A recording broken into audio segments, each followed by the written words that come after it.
a tale. Well, there's a place I've come to know well, led by a man named Sty. He's full of stories, he is quite a guy. Sit around the campfire and hear him tell his tale. Some may be able to relate to him quite well. We're all just people looking for a place to go. Well, Sty has made one, and it is quite a show. Come meet Sty, he's quite the guy. If you're feeling lonely, come and make a friend. If you need a story, on Sty you can depend. His voice is soothing like a lullaby. Sometimes he brings a tear to my eye. Sit around the campfire and hear him tell his tale. Some may be able to relate to him quite well. We're all just people looking for a place to go. Well, Sty has made one, and it is quite a show. Come meet Sty, he's quite the guy.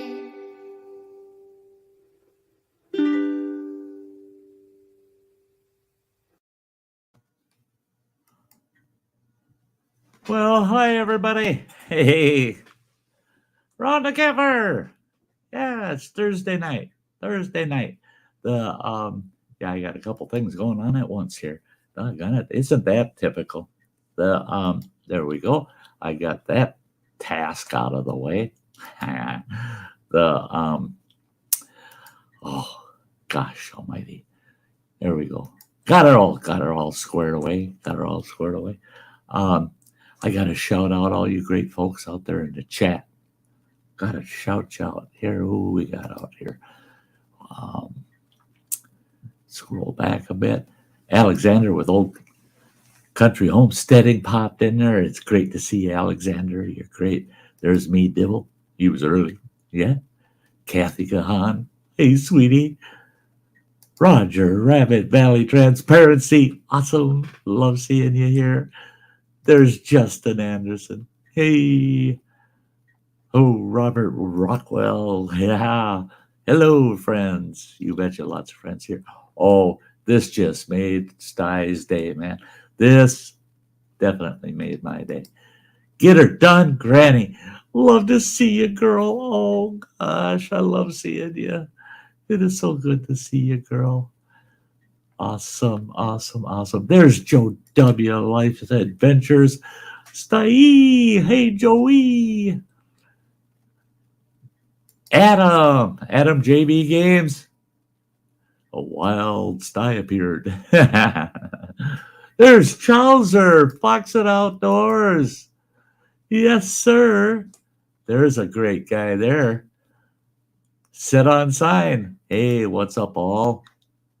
Hey, we're up to a little bit of time around the campfire together. You betcha. And he says, hit that like button. There's a good time. Here's a good time for you. Hit the like button. Hit that old thumbs up. And share it out to your friends. Get them to come on over and we'll chat for a bit. Yeah, you're seeing that over here. That's a lighting issue. And I don't think I'm going to have much luck. I bumped the studio light. Sorry, folks. We'll put up with that over there for this evening. Once I downsize, you won't notice it so much. Hey, there's Freeman James. Hey, good to see you, brother. Good to see you. I got good news tonight for everybody. So stick around, James, because I want you to pass that on to Sis. The good news tonight. There's Rebecca Felter. Awesome. Good to see you, sweetie. Oh, who else? Me Diddle says, I don't have any marshmallows for around the campfire. That's a bummer, eh? Hey, that sounds pretty good. I could eat a marshmallow or two, roasted over fire. I'll get it sometime this summer yet. Yeah.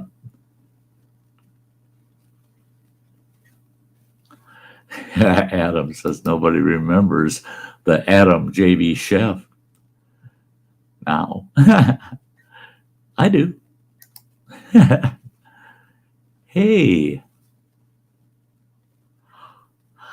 No, oh, great comment. We'll check it out. YJ Overlander.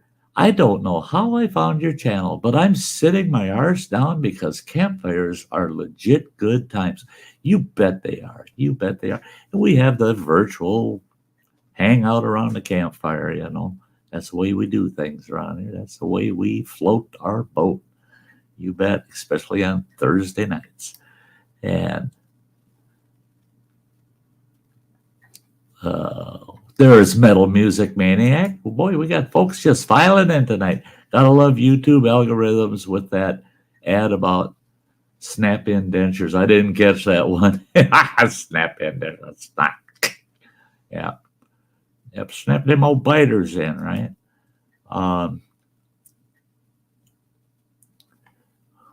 What do we got going here? That's it. That's everybody out in the chat. That's pretty good. Oh my gosh. Oh, this one just came in. Just popping in to say, I love you, Sty. Catch up soon. We have to. We have to catch up soon, Lisa. Really. I want to really catch you up to speed on what's been going on with old Sty. And just to reassure you, the old boy's going to be around for a long time. I'm a fighter. You know that. You know that, sweetheart. Love you, girl. Love you with all my heart. And would love to get on a video chat with you, girl, and spend some time. So there we go. Yeah, Chalzer says, I miss Lisa on live. She's absolutely hilarious. Oh, isn't she adorable? I mean, yeah, she's funny as sin, man. She's funny as sin. So I'm going to give you a whole update on the whole cancer thing, but I'm going to bring up this fella out of the basement, and we're going to chat together. There he is. There's old Running Water. Evening, y'all. Oh, wow. Yeah. Good evening, y'all. And there's Kimberly Ferris. Great to see you, girl. Great to see you. Yeah. Boy, I'm going to start the evening right out. You might be able to tell. I sound a little extra perky tonight, you know, a little upbeat and a little more positive. And, well, you're doggone right. You're doggone right. I shouldn't feel this good. I should not feel this good. But I'm going to be honest, flat out honest with you. I felt this good all damn week. Sunday night, I was trying to be optimistic, and I didn't think the week would go totally smooth. But this week turned out to be so much more than I ever expected it to be. On Monday, I started my full chemo and radiation therapy for my esophageal cancer. And I've been warned for the last couple of weeks about this first initial week, that it's going to be a little difficult because they were going to really sock me on that very first day. They said, we're trying to give you a big push in your treatment, and then your treatment will balance out and stay flat and the same for the next 5.5 weeks. I said, okay, I'm good with that. Well, I was suffering so bad from anxiety Sunday night after the live stream. I couldn't even eat, and I needed to eat, and I couldn't even eat. I couldn't sleep that night. The next morning, I'm up and I had to be at the cancer center so early in the damn morning. I had to be there just minutes after 7 o'clock in the morning. Everything started at 7:15. Well, the whole chemo thing kind of freaked me out. I thought, I know they're giving me 2 chemo every Monday. I figured 2 IVs of chemo. Oh, heck no. They get me there first. They give me an IV bag full of, basically it's Benadryl. It's a antihistamine. It's to stop allergic reactions that I may have to the chemo, right? They give me that bag. Well, that took 20 minutes for that bag of fluid to get into my system. Then they hook me up to a bag that's full of steroids. And they said, that's to build your immune system, because this stuff knocks your immune system down, and it's going to help you from feeling too weak and tired, because you definitely are going to feel weak and tired when we're done with you today. I said, okay. So that took 20 minutes. Then they come along and they said, oh, here's the next one, another little IV bag. They said, this is another 20-minute one. And they said, this will stop you from the nausea, because you're going to end up feeling sick to your stomach, feel nauseous, and you want to throw up. So this will help with that. And I said, yeah, okay. So that's 3, right? That's 3 IV bags they put me through. It took an hour to get those 3 IV bags in me. Then they come in with the 2 chemotherapy bags. Well, that's kind of freaky, when you see the gal, the technician that administers it, she's putting on her hazmat suit and crap to handle that chemo and hooks you all up, and you're like, holy God, is that stuff that bad that you got to deck out like that, and you're going to put it in me, Well, each one of those chemos were an hour each. So that's 2 hours on top of the hour that I already had, right? So that's 3 hours into it. They got all of those, they got both those bags in me. That's 5 IV bags that I went through. And I said, oh, thank God. Once the chemo was in, I said, oh, we're done, okay? She goes, no, you ain't done.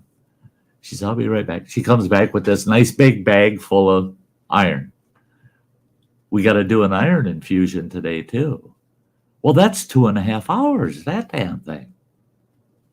Now, wait a minute. I just spent 3 hours hooked up, getting fluids. You're going to make me do this for 2.5 more? Yes, sir. So 5.5 hours getting pumped full of that IV juice, right? No more than get done with that. I had about a half-hour break. They send my butt down to radiation, and I get my first radiation therapy. And and that went like $1 million. Yet Running Water's having some connectivity issues, but that went like $1 million. Only takes 15 minutes to do the actual radiation part. Got me out of there, and I got to see 2 different doctors after that. By the end of the day, I had 7.5 hours in the cancer clinic. Through this whole thing, they're warning me about some of the side effects. And they're telling me, you will feel some of them. So be prepared. By the time you get home after about an hour or so, some of these side effects will probably rear their ugly head. They said, expect some nausea. You'll feel a little sick to your stomach, especially with this first go that we did to you today. They said, you're going to feel kind of weak. You're tired, weak and tired. And they said, just kind of keep your eyes open the next couple of days for like constipation or diarrhea, things like that. Any kind of rashes or itches or weird tinglings or the shakes or anything like that, get a hold of us right away. I came home and I'm telling you, I wasn't home for an hour and I had so damn much energy. I got dressed to go out and about and I went out shopping.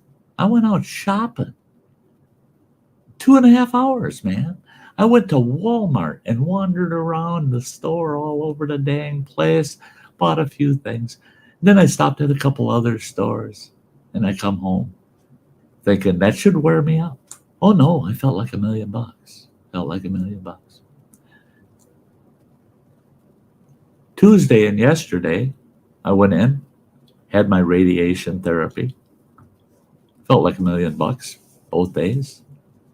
All kinds of energy. Yesterday, I worked for an hour and a half out in the yard, trimming up all of our hedges and trees and that. I got 4 big piles of brush out there for running water to drag out back of the property when he gets home.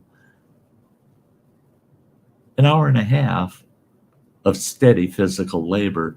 I haven't done that since December. I felt like $1 million. And then I sat out on my porch. Beautiful clear skies, sun's out. It was only 48 degrees, but it felt like it was 70, 75. It was beautiful. Birds are singing and coming to the bird feeders. It was wonderful. I sat out there all afternoon after doing that work. So today I head to the cancer center to get my radiation therapy and my last iron infusion. So they put me on the IV bag, 2.5 hours of getting the iron, and then 15, 20 minutes in the radiation thing. Well, guess what? I feel like $1 million. I am tired of people telling me, you wait, give it another day. You're not going to feel good. You wait, give it another day. You're not going to feel good. We're kind of shocked that you feel so good, but don't get your hopes up. You're going to, oh, yeah, you should be feeling sick by now. I'm sorry, guys, but I feel better now than I have in the last 2 years. Why? My doctor, I got to talk to him for about 5 minutes is all today, in passing.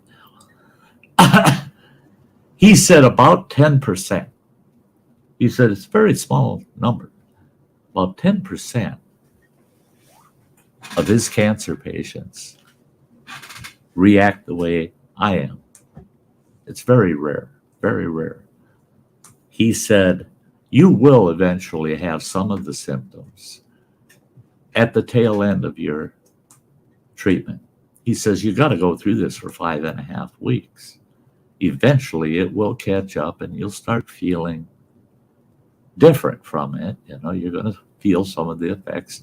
He says, but I suspect you might get a little nausea. You might feel a little weak once in a while. He said, but really, that's about all I'm going to expect out of you, the way you're taking this. He said,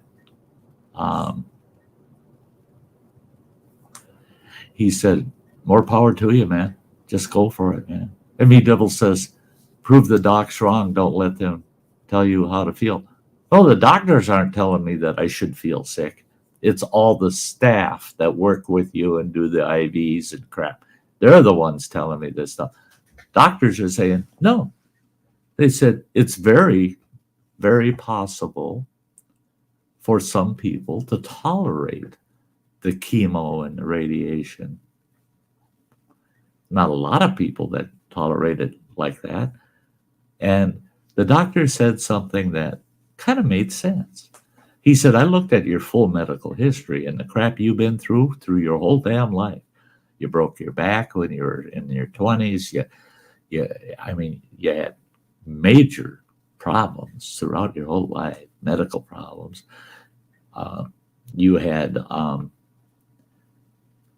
The Running Water just sent me a message. Says he's in Boston and they had a total network crash there. Oh, I don't know if he'll be able to get back up or not. We'll see. We'll see.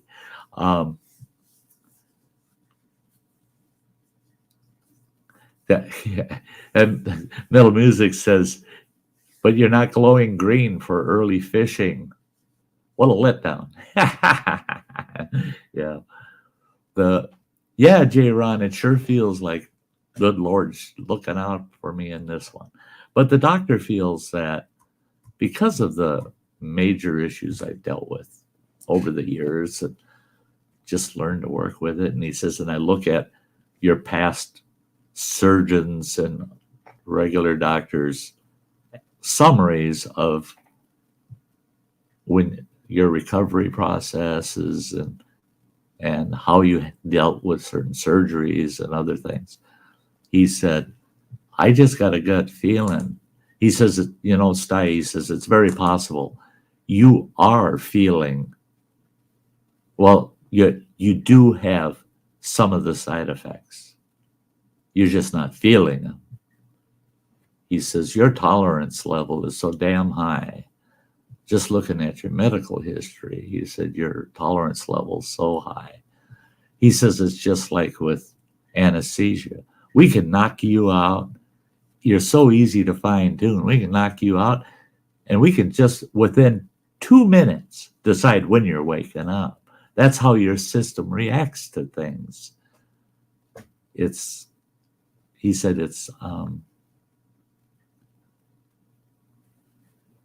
he said, don't look a gift horse in the mouth. Just be glad that it's going the way it is for you. He said, and I'm glad for you. He says, it makes my job a lot easier that you're comfortable. And he says, but if you start to feel any of those symptoms, let me know and we'll take care of them right away. Yes. So this old boy's feeling pretty good. Plus, the doctors gave me only one new medical order. They now have ordered me to consume 3,000 calories per day minimum. Do you realize how much food that is? 3,000 calories. Yesterday I had 3,290 calories. And I felt like a bloated whale sitting on the couch last night. It took a lot to get that in. Oh, Samantha Lee, sweetie. Oops, well, that's James. There's Samantha Lee. There you are, sweetie. Big hugs, girl. Oh, the Freeman James is saying I'm one of the lucky ones. Keep it up. That's it. It's not something I'm doing. It's just I'm a lucky one. Lundog.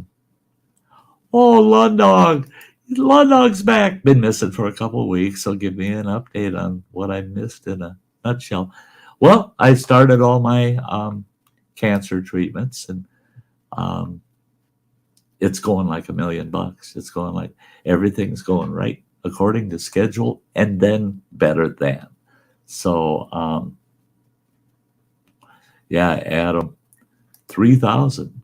Yeah, plus they want me to hit a minimum of 3,000 per day. Adam says I struggle with 1,500. Hey, I lived the last year on 200 to 800 calories per day.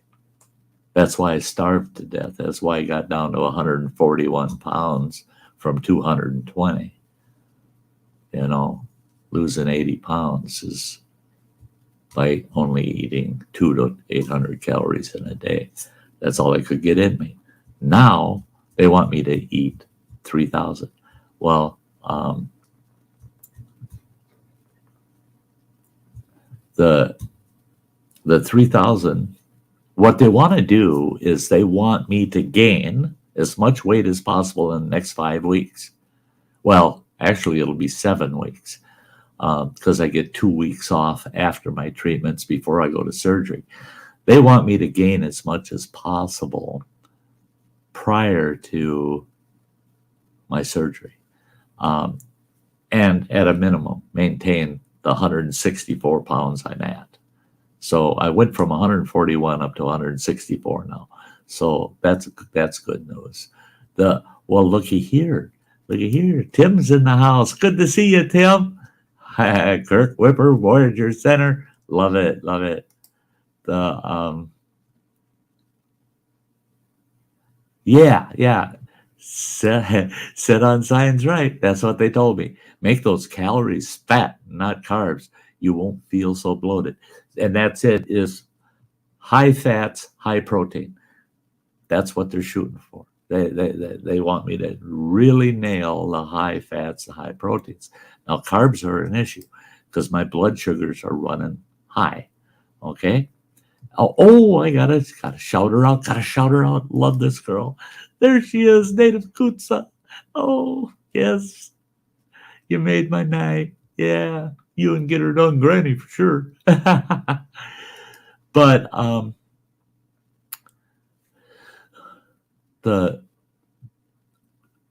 noodles, pastas are they're good. They're good for for building calories, but they're also high in carbs, and they're long-lasting carbs. So I got to watch my carbs, right? Well, they figured that crap out. They cut all of my diabetic meds in half because I had that diabetic coma almost a month and a half ago and damn near died. Well, and that's how they put me in the hospital, and that's how they ended up diagnosing the cancer and blah, blah, blah. But they don't want me having another incident where I go into a dang diabetic coma because my blood sugars crash. Okay. Well, my regular primary doctor doesn't want my blood sugars too high, and she doesn't want them too low. She doesn't mind if they're a little high because she understands the whole chemo radiation thing, but she doesn't want them extremely high. Well, going to 3,000 calories instead of 1,800 to 2,000, she's very concerned about how high those blood sugars are going to go. But she said, I'd rather have him stay where he's at on what he's eating and maintain his weight and try to maintain his blood sugar than to jack up his diabetic meds and have him go into another damn coma. Well, I had to promise her and the 2 cancer doctors, I've got enough test strips. I can test 10 times a day for the next month and a half and not run out of strips. I said, I'll test every 2 to 4 hours throughout the day. And then before bed, I'll test. And if it's below 200, which is high, but if it's below 200, I'll eat a long-lasting carb before I go to bed. That way I don't have to worry about waking up in the middle of the night, paralyzed in a damn state that I'm dying, So everybody seems to be coming to a plan here, that I can eat as many calories as possible and still maintain at least a tolerable blood sugar level. So cool. Everything's good.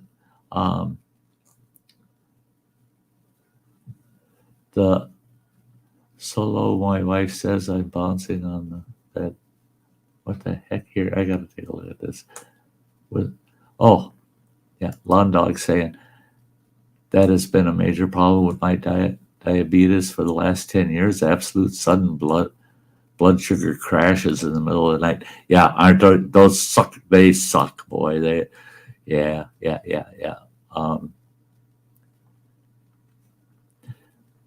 He's saying that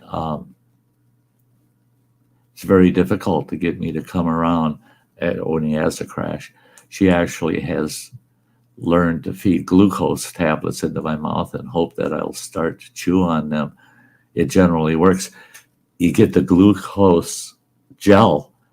I've got 60 of them in the house here. 60 of those glucose gel packets. They're really nice, man. They're easy to open. And you just squeeze that into your mouth And it's because it's a gel, it sticks in your mouth and it just dissolves and you manage to swallow it. You don't have to chew on it or suck on it or anything. It's so easy to use, and the reaction time's very quick because of the gel nature of it. Gets into your bloodstream real quick. I do have to admit, though, they're not that terribly cheap. My boy, Running Water, he bought a whole mess of them. Well, actually, I got 30 of them upstairs in all my hiking gear, my backpacks and my day packs. I've got a bundle of them that go out in my travel trailer, out in the adventure trailer in the summer. But he's got a great big pack with 60 of them right here in the kitchen. Well, there's not 60 in there now. I brought some into the living room. I got some in every room, except I don't have one right here at the studio, which is rare. I usually have 2 of them sitting right over here, but no, I don't.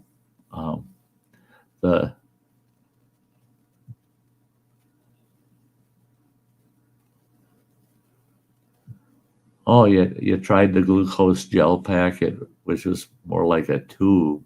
Didn't think she had much success with that with me. Don't remember. How you responded. Yeah.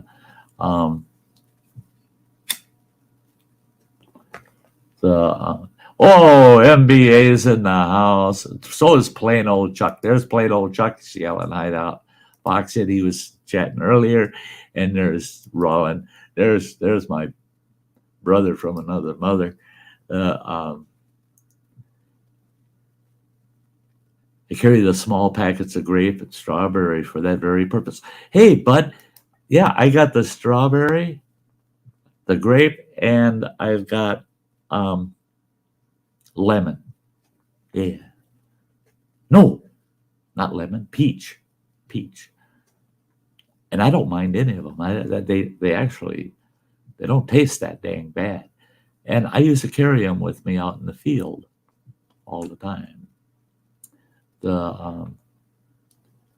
Because when you're out there hiking and beating around the backcountry, you're burning off a lot of carbs. And for a diabetic, you're out there burning off. You could be burning off too much in the way of blood sugar. And so I always got my test kit and my glucose packs with me.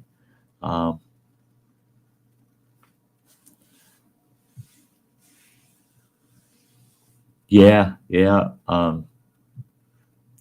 That's it. I mean, I've been down that road where, well, the thing is when you get too low or too high, extremely high, you get stupid. You start thinking, yeah, I'm fine, man, leave me alone. And I used to wear a set of dog tags that pretty well describe my condition.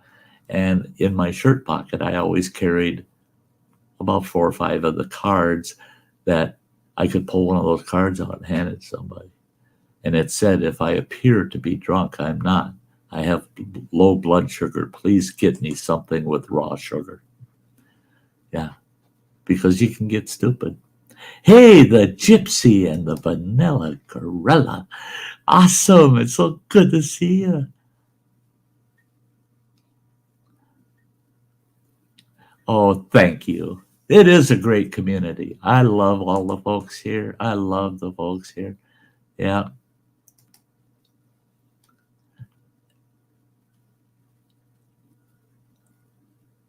Oh, yeah. 41's not a good deal. Guess what? It scared the hell out of you. Back March 26th, when I went into that diabetic coma, the EMS couldn't frickin' believe it. They're still talking about it here at the hospital and the EMS crew. I run into one of them, in fact, yesterday at the grocery store, and he comes up to me. He goes, God, it's good to see you, dead man. That's the way he put it. It's good to see you, dead man. When they broke into my house and got up to my room and got to me and realized I couldn't even move, I could just move my eyes. And I could try to talk, but all it was noises coming on it, nothing coherent. First thing they did was pin me, test me. I was a 17. All the doctors that dealt with me that week said, "You're a walking, breathing dead man." They said, "By the time you hit 20, you should have been dead." We're amazed we were able to bring you back. 17. 17. There was no glucose left in my blood at all.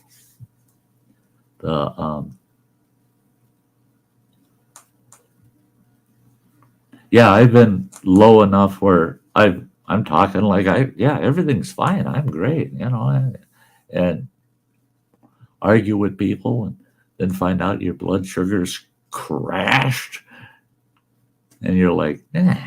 I had someone trying to make me drink a cherry Pepsi because they knew what was going on. And I kept batting it away. Get away from me! Don't make me drink that damn crap. I said I don't need that, and finally knocked it out of his hands, and he got on top of me. And that bugger opened the second one. He poured it. I just about choking on it. And about 4 or 5 minutes later, my wits were coming back, and I'm going, "Holy God, man, that was bad." And he goes, "You kept insisting everything was fine. You were going to get in your truck and drive home." I was at a work site. Yeah.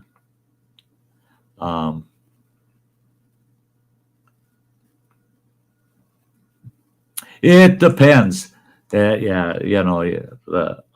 Technically speaking, the meter loses its accuracy. Well, yeah. So what you're saying then is that 3 points made a difference? No, that's why they say at 20, a lot of times they can't recover you from the actual coma, that it causes enough brain damage that they can't recover you. Oh wow, you had that happen while you were doing the wood shop, one of your streams? Wow, that's not good there, Roland. That's not good, man. Yeah.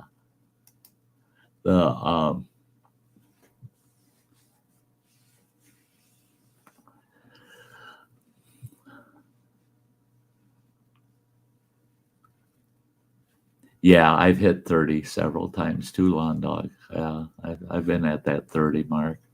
I never dropped. The lowest prior to that coma was I had a 28, and we lived in a big Victorian house, and I got out of the bedroom, got to the stairs, and I sat down on the top step. I used the wall to get to the stairs. I sat down on the top step. I can remember hearing the boom, boom, boom, boom, boom, boom, boom. And then I realized I'm at the bottom of the stairs. And I managed to crawl on my belly into the kitchen. And I drank a whole quart of orange juice laying on the kitchen floor. I managed to get the fridge open and drank a whole quart of orange juice. And I couldn't get to my test kit, but I had my cell phone in my pocket. I couldn't dial the damn thing. And at that point, after drinking that orange juice, within a couple minutes, I was able to dial 911. They got me, and they tested me, and I was a little over 40, and it was coming up. And I said, "Everything's cool, man. Everything's cool." I sat there and carved up and got myself back up, said, "Don't take me to the hospital." They definitely wanted to, but I had been down that road.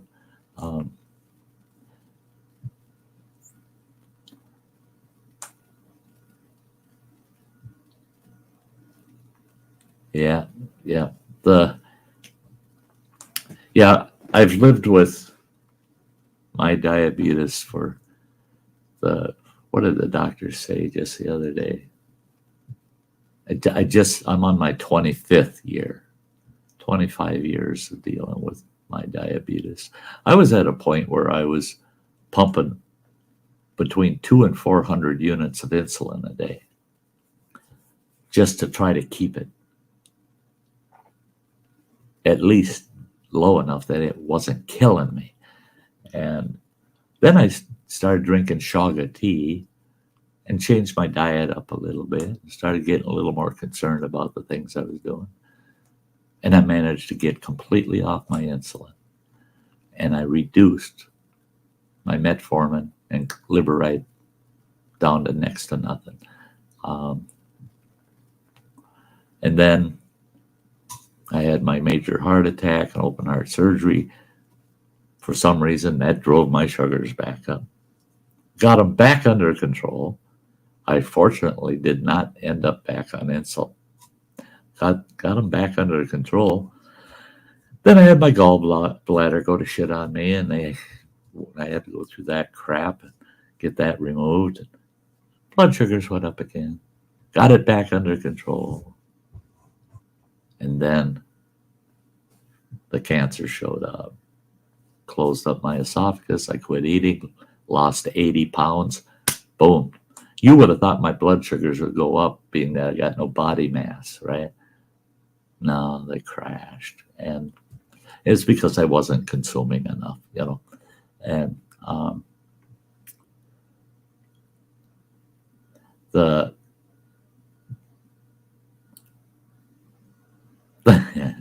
lawn dog, yeah.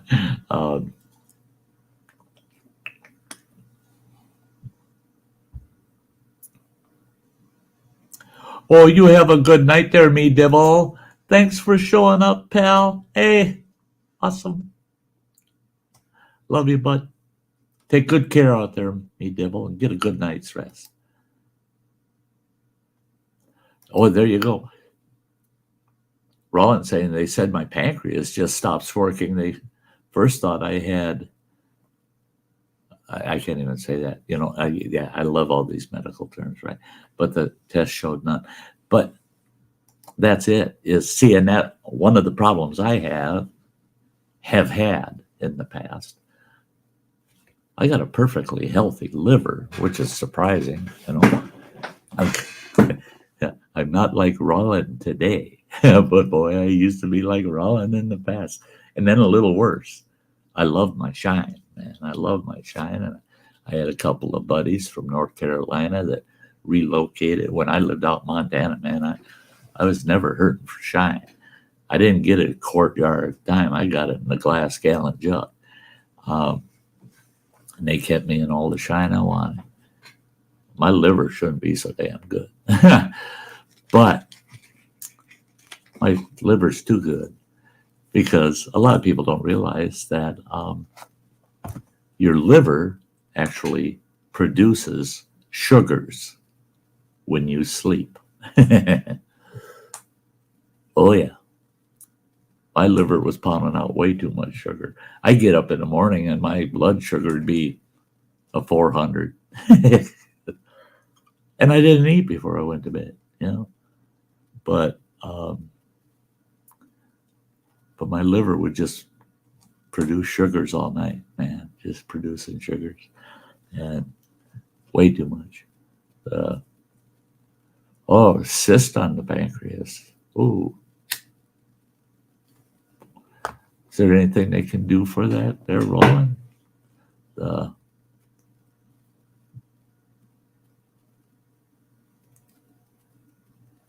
There you go, lawn dog. Yeah, and that's something he's saying. Wow, it's been a long time since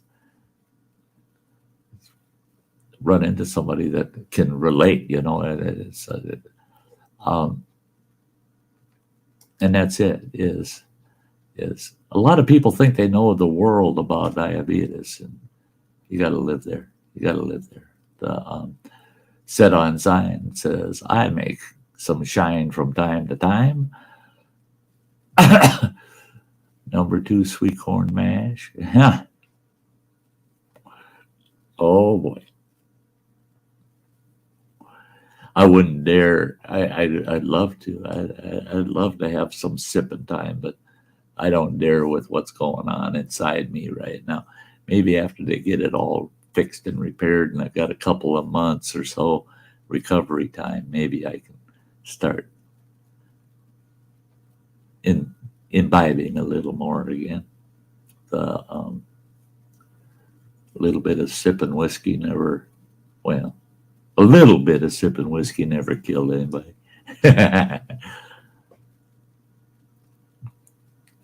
Hey, watch it there, cheesehead. I am, but I got 5 weeks before they got to be completely dead, gone. I'm smoking like chimney right now, but throughout the day, I didn't. I hardly smoked at all today. Um, it helps when I'm in the damn cancer clinic. They don't let you smoke in there. Well, they don't even let you smoke on the whole hospital campus there. In fact, 2 weeks ago, I'm there for an appointment. I'm sitting in my own private truck, having a smoke.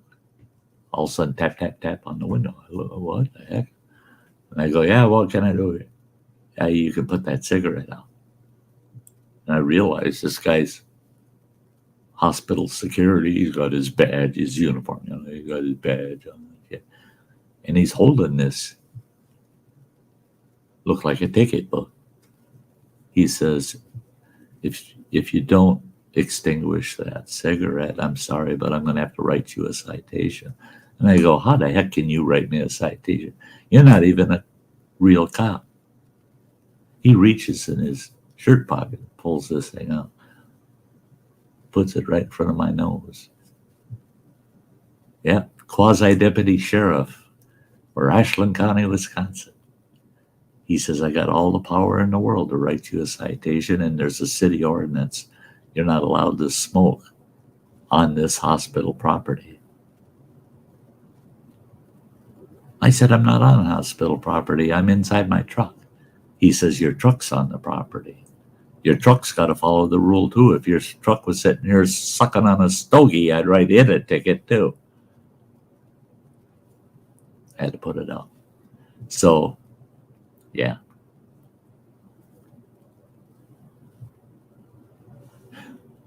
I love it. I love it. That's a good one, Roland. That's a good one. I know nothing about mash, dipping beer, thump cakes, copper worms. I don't know. I don't know what the hell you're talking about. Oh shit, man! It's been several years. Well, God, when I was out in Montana, I don't know how many times I'd run into one of these two fellas, and I'd go, "Hey, can we run out, visit the old thumper?" That's you'd be right in the public, you'd be in a restaurant. And, hey, on the way home, can we swing in and visit old thumper? That meant I was coming home with a new jug. You know, I don't know what the hell they meant by old thumper. Son of a bitch. Life is good. Life is good. Yeah, cheesehead. I'm gonna quit these I'm gonna be quitting these damn things. I promise you. I promise you, I will. The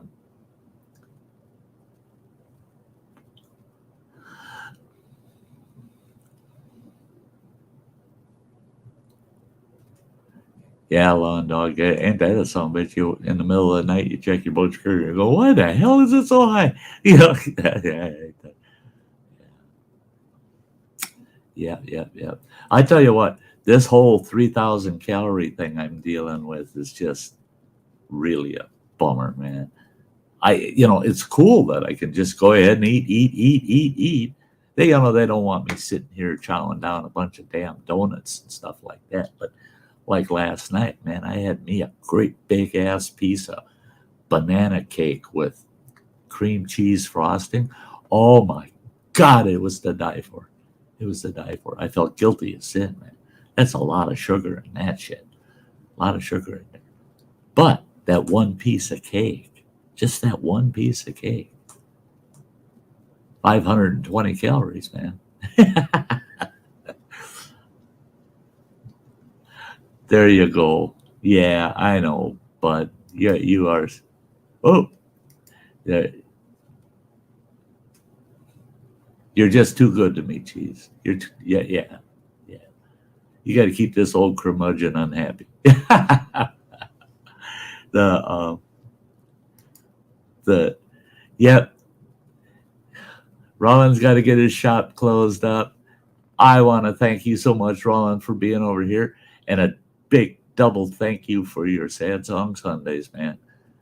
Anybody that's not following Mountain Bushcrafters Alliance MBA, get on over there and follow him, and especially watch him on Sunday evenings.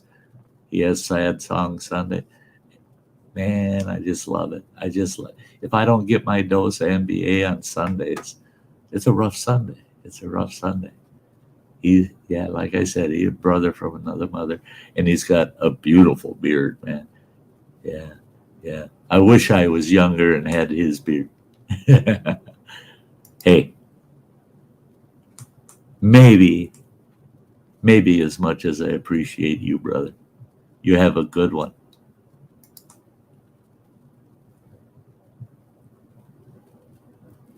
No, I don't use any insulin. On dog, I don't use any insulin anymore. Nope. And I was using Novolog and Lantus. Yeah, that's what I was using. I had someone get on here, and because there was a time there where I was just strapped, man. I was just strapped. There's no way in hell I could afford my insulin. My insulin was over $700 a month. I just couldn't swing it anymore. And they said, well, why are you spending that? You can go to Walmart and you can get insulin for $25 a vial. They don't understand the different types of insulin. That insulin you can get at Walmart for $25 a vial would kill this old man. My doctor said, if you take 1 unit of that shit, you're not seeing me anymore. That shit will kill you. Don't touch it. It's not designed for your condition. And I do know a couple of people that ended up very critical and in the hospital by using insulin that was not properly designed for their condition. There are several types and grades of insulin, and you got to be damn careful what you're doing. Yeah. And I've gotten to the point now where I got people all the time. They're all diabetic professionals. They know everything about diabetes. They can kiss my hiney. They don't know shit. And they say, well, I got diabetes and I got. That's you. That is not every diabetic in the world. That's you. Each and every diabetic. They don't come out of the same mold. And that is a frickin' fact. Yeah.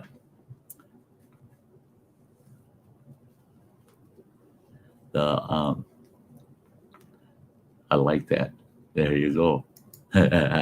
Said on sign. Doctor's orders. Follow the program.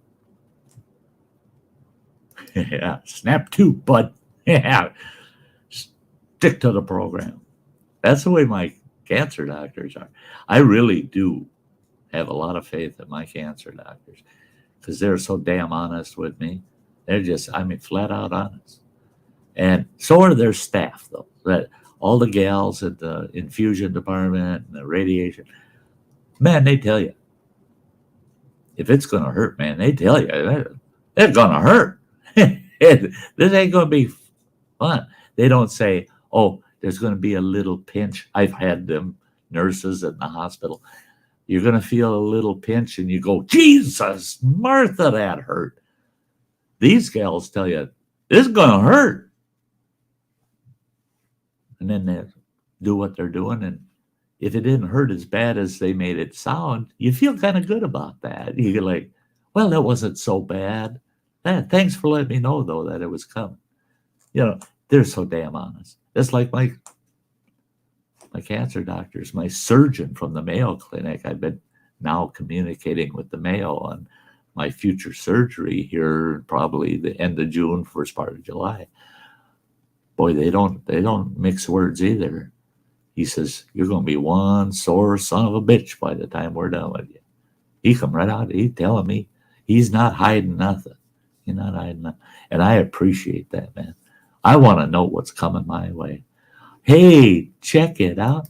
Guani. It's awesome to see you. Oh, yeah. Stopped in to say hi, Sty. Hello, everyone. Great to see you, Guani. But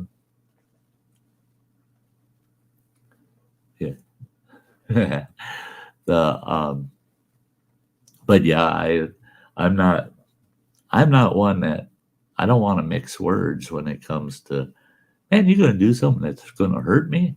I want to know about it, man. I want to be prepared. I want to know what's coming. It's my heart surgery. My cardiac surgeon, boy, she didn't mix words at all, man. She said, and the way she put it, we're going to be splitting you from right up here all the way down your whole sternum, and we're going to be opening your chest wide open. They said, it's going to hurt like hell. When you come out of it, she says, you're going to wonder if it was worth it. She said, but I guarantee you, if we can fix you, we'll fix you, and it'll be worth it. You might not think it was worth it, but you'll find out it's worth it. And she was right. She didn't soften things. She just said it the way it was. And it got me through the surgery, got me through my recovery, just like a bandit, and because they're honest with you, it goes a long ways, that honesty,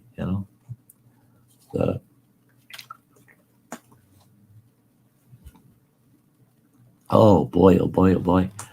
It's real quiet tonight. I got nobody in the basement.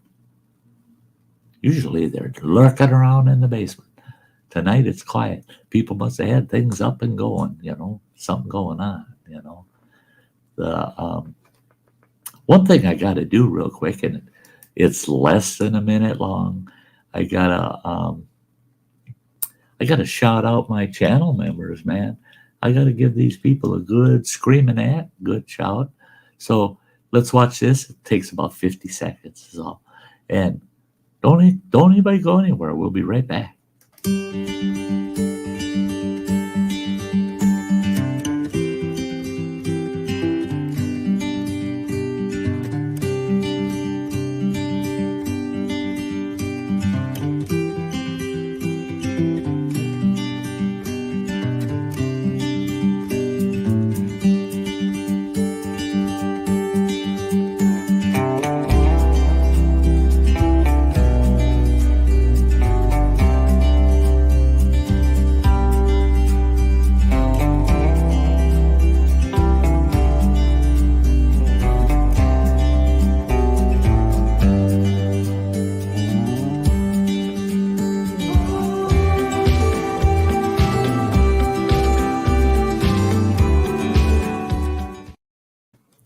Yeah, a bunch of great folks out there.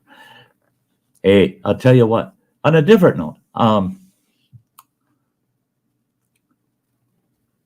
after my afternoon yesterday out there working in the yard and then just hanging out on the porch, watching the birds, hell, had this big ass jackrabbit come hopping through the yard. And I thought he's going to just hop past the porch, heading for the other side of the yard, because both sides of our place, there's a lot of brush and bushes and trees. And, so the rabbits just love that, especially the ravine on the one side of the house. I thought he's just hopping through. He's heading for that ravine. He gets in front of the porch, and he stops right by the porch steps. And I thought, look at that bugger sitting there right on my sidewalk, looking at the porch. Here he comes up the steps, hops over in front of me, and he's literally 2.5, 3 feet in front of me. He's sitting there, and he kind of sits up and he's looking at me like, "Hey, you like rabbit?" Yeah, little does he know, I put him in a cook pot, Yeah, he just having a good old time. Sat there for about a minute, just checking me out. And he slowly hops along the porch, jumps off the porch, and heads off to that ravine. Next thing I know, I'm sitting there, and I had chickadees that kept flying in and landing on the toe of my shoe. They'd sit on there, and they'd look around, and they're chirping, and just checking stuff out, and then they'd fly up to suet feeders and eat, and then they'd fly back and sit on my shoe. So I'm sitting out there just like a sticking yard ornament, right? For all the critters to hang out around. And then I realized, doggone it, just for content, I think on days I'm feeling good like that, and the weather's good, and I'm grabbing the old tripod and the GoPro, setting it out there, and just doing little chat videos so that we can get some actual video content posted on the channel, maybe once or twice a week, just for some added entertainment for you guys. So I'm going to work on that. I'm going to do that. I walked around the yard today, and I'm so excited. I can't wait till all my surgery, everything's done, and my health is good, because we've got a really nice yard here, man. It's a nice place. But it's a damn mess, because we took down 5 big ash trees over here on the side of the house. They're just all piled up. There's one log there. It's about 24 inches round. But the damn thing is 14 feet long. I can't move the damn thing. Well, that's got to be bucked into a couple chunks or so and moved. All the rest of the wood from those 5 trees laying back there, that's all got to be put all into a pile and decked. All the brush, all the tops of the trees got to be bucked into small firewood pieces and the brush piled. Because what I'll do is I'll just take the loppers out and a little camp saw, and I'll just cut that shit and throw it in the fire pit, burn it up. Well, when I say fire pit, we're going to build ourselves a fresh fire pit, get a new one back there, get it going. Oh no, Running Water went out and bought himself a brand new, really awesome steel fire pit. So we're going to have somewhere to burn wood. Well, I'm not going to be able to do that shit, right? Not until August. The end of August. First part of September. So September and October, there's going to be a lot of burning going on in our backyard. And in the city we live in, the town we live in, you're allowed to have recreational fires. You're not allowed to have a bonfire. You're not allowed to have a junk pile fire. But you can burn wood and brush, that kind of thing, in a fire pit. Oh boy, that's a lot of fires, man.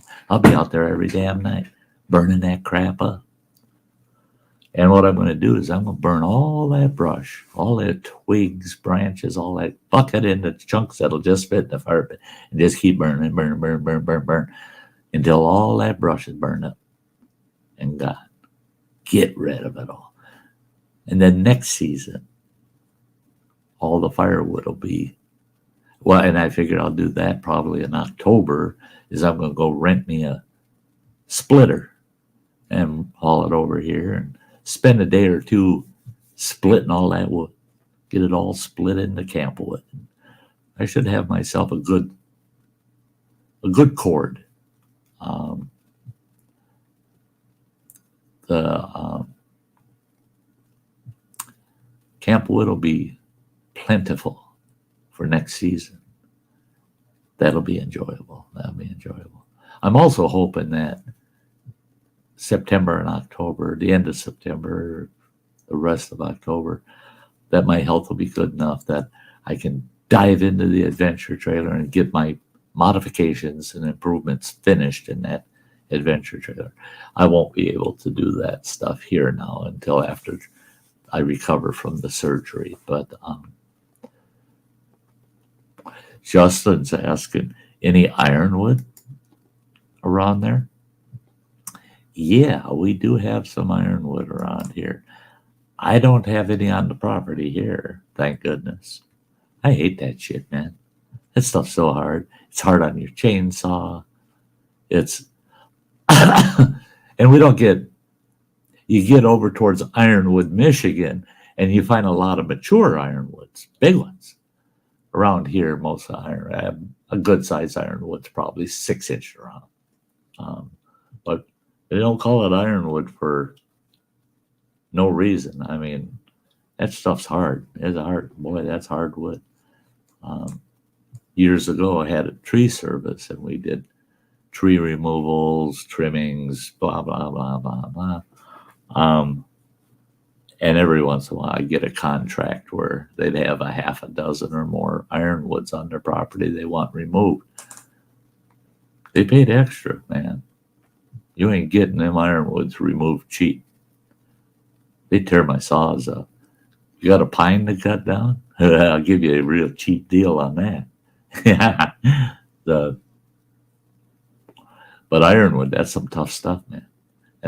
I made a horse corral out of ironwood, and it was all ironwood logs, 4 to 6 inch, the posts. And a buddy of mine, he said, well, let's mill some of that into planks, and you can use that for planks. I said, no. I'm using popple for the planks because popple's tough. For a softwood, and it was for horses. The thing is with a popple plank, a horse can hit that plank and it'll bend the plank and it'll spring back. Problem with popple is you drive a nail through that shit, it ain't never coming back out. It don't want to come back out of that popple.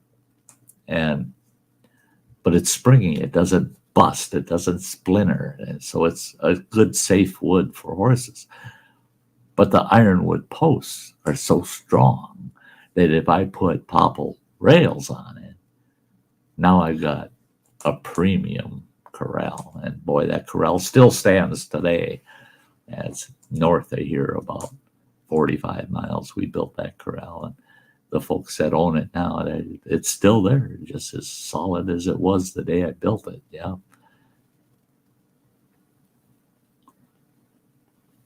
Yeah, and Justin said had a fresh chain on an ironwood one time, barely cut after one tree. That, no kidding, man. You cut one ironwood down and you manage to get your chain to take you through the whole tree and buck it up. You're lucky. You're lucky, man. Yeah, out come the file. And yeah, whenever I cut ironwood, man, I was filing half the day and keeping an edge on that chain. Boy, that stuff's tough. And it don't, man, I've cut white pines where I've had cuts because the pine log's 28 inches, 30 inches. I've had shavings come out that were 10 inches long. Man, they just peel. It's amazing. Get on the ironwood and it's chips flying out of there, just little chips, just like bullets, man. That's hard stuff, man. Hard stuff. It's one thing I have always enjoyed my whole life, working with timber, man. I like cutting wood. Put a chainsaw in my hands and I'm happy. Bucking, moving, stacking, splitting. I love, if I'm working with fresh wood, just the smell of that fresh cut wood, I loved it, man. I loved logging, loved going out, felling trees, man. I loved being a sawyer. Loved running the logging truck too. Logging. I always enjoyed logging. Can be pretty hard work, but it always felt rewarding, and I enjoyed the hell out of it.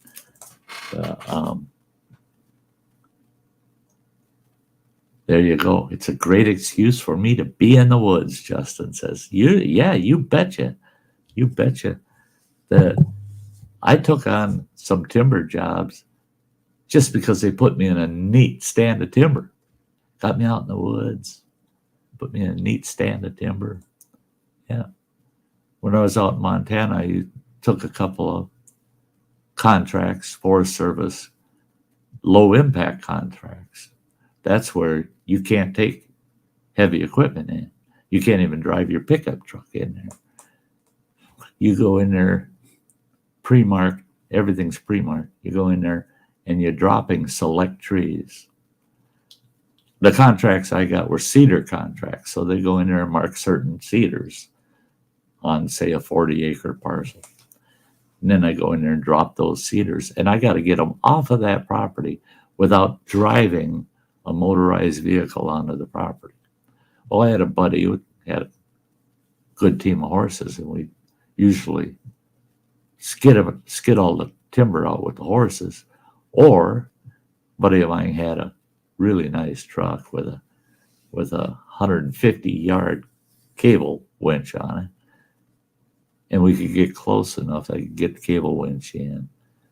Sometimes I'd have to throw an extra 100-yard cable on the end of it and winch it to the 150 yards, then drag that 150 back out and rehook on the log and drag it the rest of the way.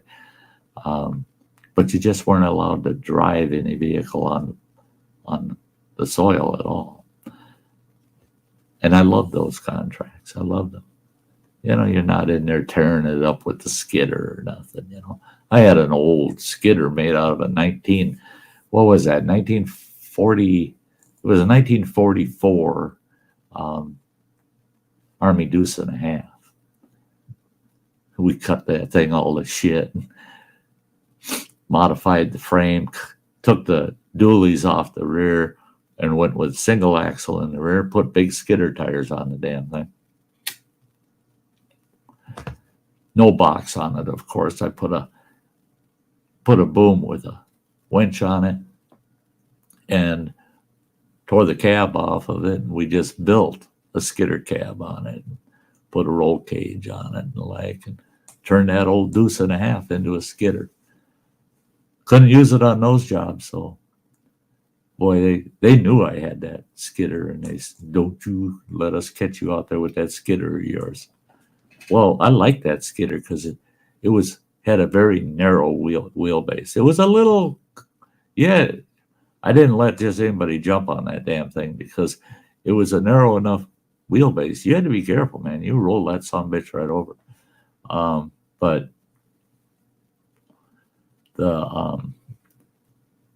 oh yeah, there's quite a few outfits out there that are still logging with horses. Yeah. For the low impact logging.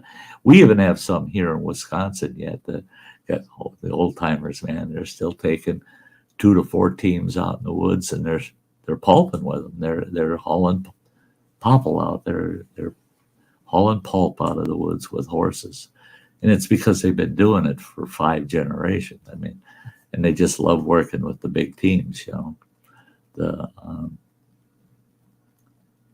Yeah, helicopters. Back in the 80s out in northwestern Montana, I was driving truck, and I drove for about a month on one logging site. And boy, that was some big timber coming out of there, man. That was big timber. All zip-lined out with helicopters. Big-ass helicopters, big old twin-blade jobs, you know. And they got that big-ass cable hanging from them. They fly up there. And they throw a choker on the damn log, and that chopper picks that big ass log up. And depending on the size of the log, sometimes as many as 6 logs under that chopper, and they come flying down. Them damn things just swinging through the air. They get down to the deck, drop them down. 2 men run up, drop the chokers, and that old chopper takes off and heads up the mountain for another load of logs. Logging where there ain't no damn roads. I mean, that's crazy. It's crazy. I sat down in the yard with the truck, waiting for the yarder to fill me up. but I got to watch them choppers. They had 2 choppers on that job. One come in, drop his logs. He'd only be gone about 5 minutes. Here come the second. He'd be gone 5 minutes. Here come that first one again. Back and forth, all back and forth. Yep, they'd run till they need fuel, and then they'd take about an hour's break or so, fuel up them choppers, and then they're off. And they run a routine of hauling them down constantly. And they were fast enough. They were able to keep the trucks loaded all the time. We had really no wait time, you know. Them choppers were able to bring them logs down fast enough that the yarder was just able to keep up, keep the log trucks loaded up and full. Yeah. That low impact log, I know, is pretty good. We had one contract. I believe that was 80 acres, cedar cut. Had an old narrow gauge railroad bed. Damn ties and rails were still there. Trees growing up through them all over the place. And it had me so bad. And it went through that whole contract, that whole 80 acres. It was still heading up the mountain outside that 80. So I did a little background. I wanted to know a little bit what's going on there. And here in the very late 1800s, very early 1900s, here there was that whole region had been pretty well clear cut. You know, they big logging operation in there, and there was all kinds of those narrow gauge rails running up in that back country, and you can see what. And I got in the habit is if I found one, I'd follow that sucker, and I always follow it uphill. You know, follow it up, see where it ended. Then I'd turn around and I'd head downhill, and sure enough, sooner or later that bugger comes out on a flat. And you snoop around that flat, and you'll find old foundations, sometimes still standing, old logging barracks or a shack, and the made for pretty interesting exploring, following some of those old narrow gauge rails. We followed one. Sure enough, we found one of these little. I don't remember what it was. I think that was a 4x4 locomotive laying on its side in the woods, all grown in. You know, you could barely see it until you got right on top of it. And sure enough, there she is, old steam locomotive laying on its side in the woods. That was pretty cool, finding that bugger, you know. It's odd when you're out in the woods and you're exploring around. If you got an eye for it, and you kind of know a little bit about the history of the area, it's really surprising what you can come across. There's one trail I like to hike all the time. I haven't hiked it now. I take that back. I did hike it last year. But there's one spot on that trail that people know that in the area, the civilian conservation corps did a lot of work in that area and a lot of plantation work, planting trees, stands of timber. Well, you hike that trail, and if you know what you're looking for, you look off trail, every once in a while you'll find a fireplace hearth. And those were outdoor fireplace hearths. They usually would build like a little gazebo type roof over that fireplace, and that's where they'd prepare meals and the like. But all that's left there now is the old field stone or shale stone fireplace hearth, and a little bit of the chimney still standing there, and you can find them. You see them in the woods. Another thing you find are the old ration cans that they used to send meals out to these camps, and they're big steel cans, and you'll find them sitting on stumps. There's one spot where there's 7 of those cans, kind of 2 of them laying on their sides, and the others are stacked on each other. And I thought, I wonder if any of those guys are in them. Nah, they're empty. But I didn't move any of them. I went and I investigated, but didn't touch them, man. They've been sitting there since the 1930s. Who am I to go in there? Think about it, 90 years ago. Who am I to go in there and disturb that? Yeah, set on sign. It's crazy they left a train. They left a locomotive laying there on the side of the hill. It probably derailed, wrecked, and because it was kind of down away, probably about 40 feet from the actual rails. So it probably derailed, slid down that hillside, and to them it wasn't worth retrieving. And yeah, lots of forgotten gems in the woods, that's for sure. That's for sure. Lawn Dog says, Sty, is pizza good for me for gaining weight, especially with a lot of toppings and cheese? Yes. Guess what I got? Yeah, I got a pizza. Mm-hmm.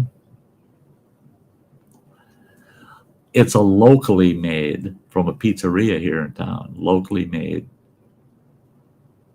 pre-baked, right? I just got to finish it, throw it in the oven and finish it.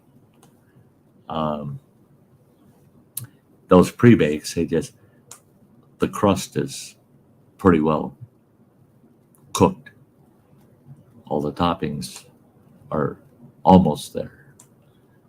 And it's got that nice, fresh, double layer of cheese on top with tons of toppings under it. I just got to pop it in the oven and finish it off. I'm going to have pizza. Not tonight. I'm having that tomorrow night because tomorrow I go in for my radiation therapy at 10:30 tomorrow morning. In and out of there in less than a half an hour. I come home and I got the rest of tomorrow, all day Saturday and all day Sunday. No doctors, no BS. Just to start all over Monday. Monday's another one of them long days. That's going to be about 4 hours. No more iron infusions, so that knocks 2.5 hours off of my shit right there. Boom. Yeah, this Monday, all I got is my chemo, which that takes about 2.5 hours, 3 hours. And then my radiation, meet with 2 doctors. They're about a half hour each. And then I'm the hell out of there. Done for the weekend. Love it. Now, if I did that, I have a pizza plate, a stone pizza plate. Oh, there you go, man. Here, Lawn Dog says, 15 years ago, we had one of those U-bake pizza places. Man, where the pizza's big and heavy, very fresh. Throw it in the oven and enjoy. You betcha. Says, now if I did that, I'd have a pizza plate, a stone pizza plate. Yeah. See, I had a pizza place back in 1975. That's where I met my ex-wife. Had the pizza place, 74, 75, and a little bit of 76. Our pizza joint, I had 4 double stone ovens.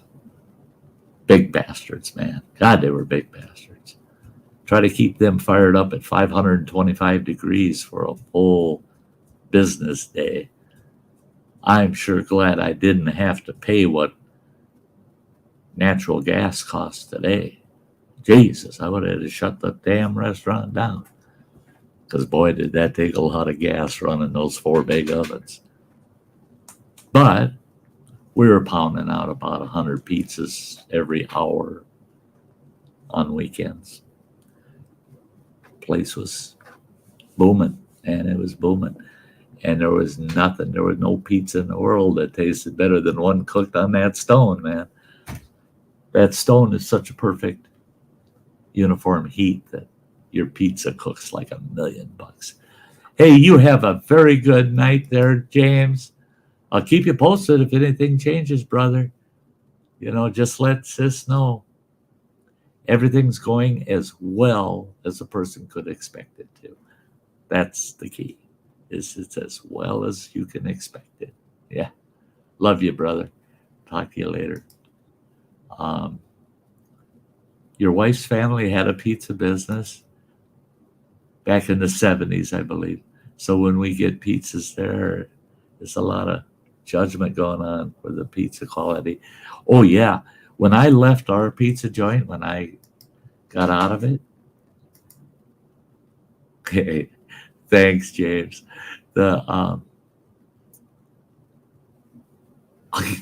man, oh man, within 60 days, I didn't have a good thing to say about my own pizza joint, man. I wasn't buying anymore, man. I wasn't running. But I didn't, man, they messed with stuff. See, and that was my whole pet peeve. All my employees knew it. When I took over the place, there were, at that time, 9 employees. I fired all of them except for one. Fired every one of them. Told them, I said, you messed up this pizza joint. You're out of here. Psst, get out of here. Hired all new people. And every new person I hired, the person I kept, in fact, was an older gal, and she was a waitress. But boy, was she sharp, man. She's sharp as a tack. And I really liked her. She had a good business mind to her.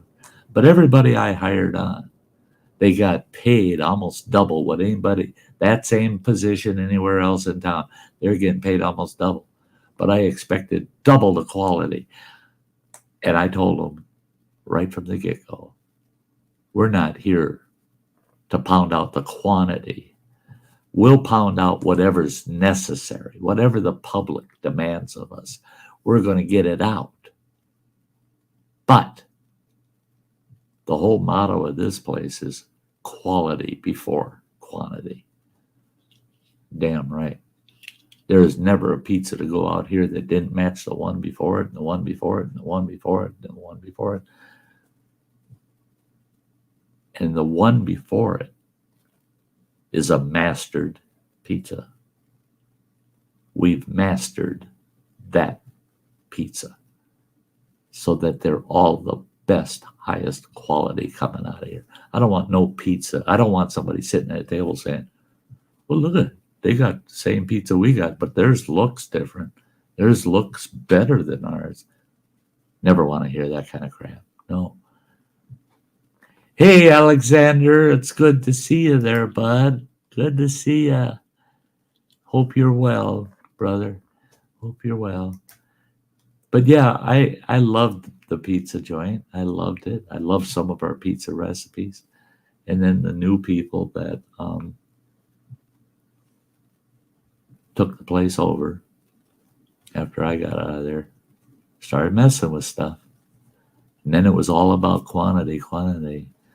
This, get a large pepperoni pizza for $5 kind of thing, And they're pre-making them, and they're sending them out.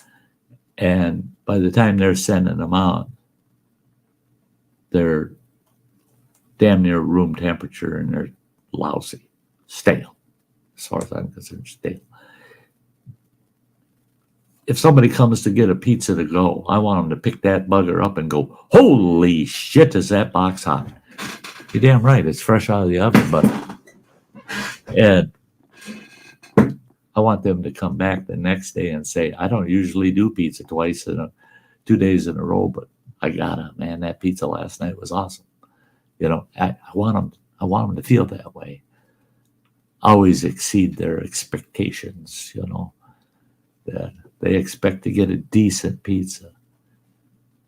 They come in and they go home and they go, man, that was an excellent pizza. That wasn't a good pizza, man. That was excellent. Yeah.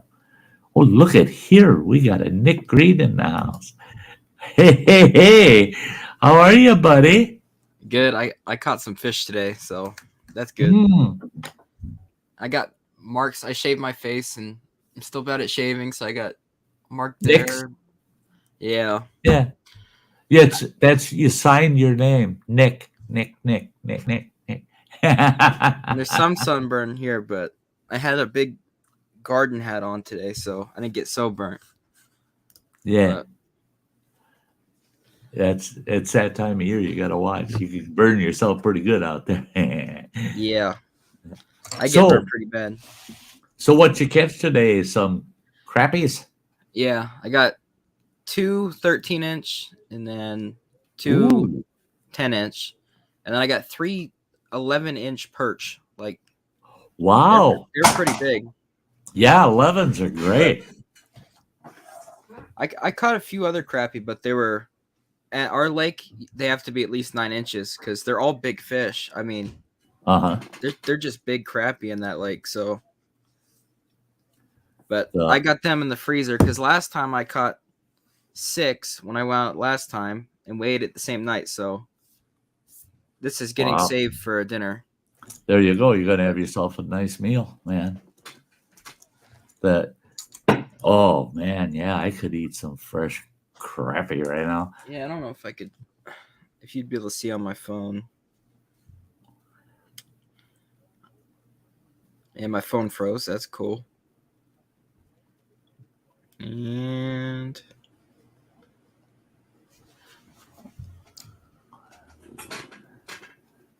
Let's see here. Oh yeah, look at them. Num num num num. God, they're good. those perch are good looking. Oh. Yeah, I mean the perch is good. See, I've always said, and I still swear by it. To me, fresh pan-fried perch, baby walleye. They're baby walleye. I Yeah. mean, they taste just like a walleye. How They're do you just- do you fillet them or do you scale them or what? well, it depends on the size. You know, Yeah. we'll get into between 11 and 13-inch perch off of the lakeshore here on Schwamigan Bay on the Superior. You get into, some of these guys are pulling 14s out of there, and those fillet up really nice. That's You know, like Lake Erie. Lake Yeah. Erie's got some big ones. you get those, and there's one guy I could have mugged him. He had a stringer with about 8 that were, the smallest was 14, and he had a few Wow. 16s on there, and I was going to mug him. I was going to steal his damn fish. So I thought, oh my God, is that going to be a good meal? And yeah, Yeah, Alexander. Yeah, like Lake Erie, if you go to Lake Erie, they're huge in there. I mean, like what I caught today was like a small one compared to what is in the lake. I mean, they're huge. they're huge, man. They're But just, and slabs, they're thick.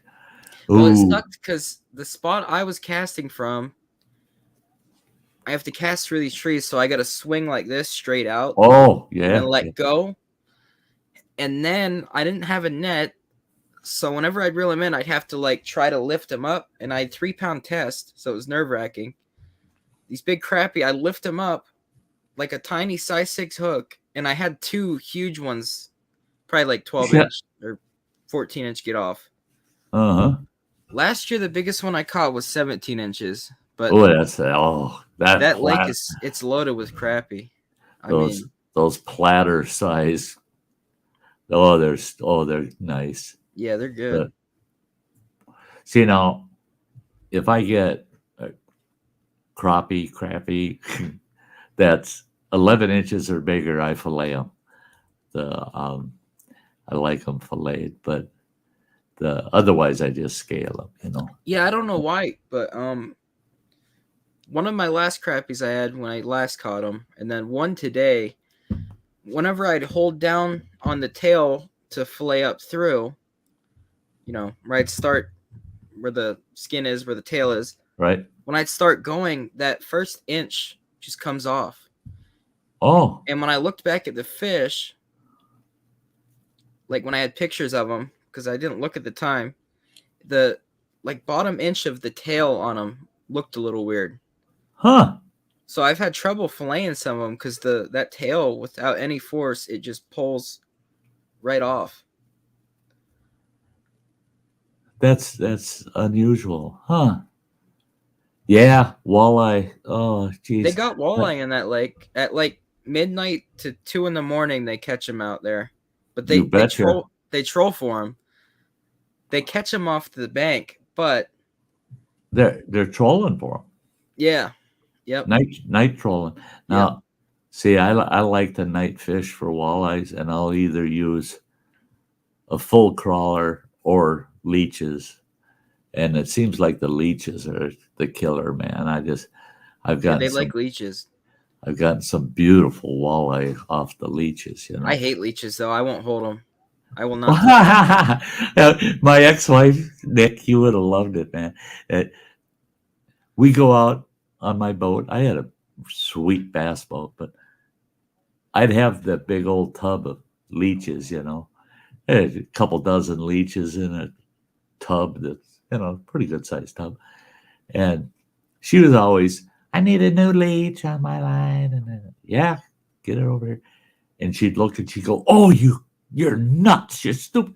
Because I'll sit there with a couple of fingers in that tub when I know I can see the leech on her hook. And I'm going, yeah, she's going to want a fresh one. So I put a couple fingers in that tub. And when I pull them out, I'll have one or two attached to my fingers. I peel them off, put them on her hook. She goes, you're disgusting letting those things grab you. I said, you ever try to get one out of that water, man? They're so squirmy, you can't get a hold of them. Just stick your finger in there long enough, they'll attach, you know. I said, that's the easiest way to get them out. Tell you, if you like going for trout, Nick, if you are ever down a county below fishing, Rainbow the trout love them rainbow marshmallows, LOL. Yeah, you know, the different colored miniature marshmallows. Yeah, you're baiting it. And I always thought, I wonder if they don't think that's like a spawn bag or something, you know. They see that colored marshmallow. Yeah. I know they use corn around here, sweet corn. Yeah. Up here, when the salmon are running, man, you get the Chinooks and the big cohos running the creeks and rivers up here. Man, oh man, maybe I'll do that this year.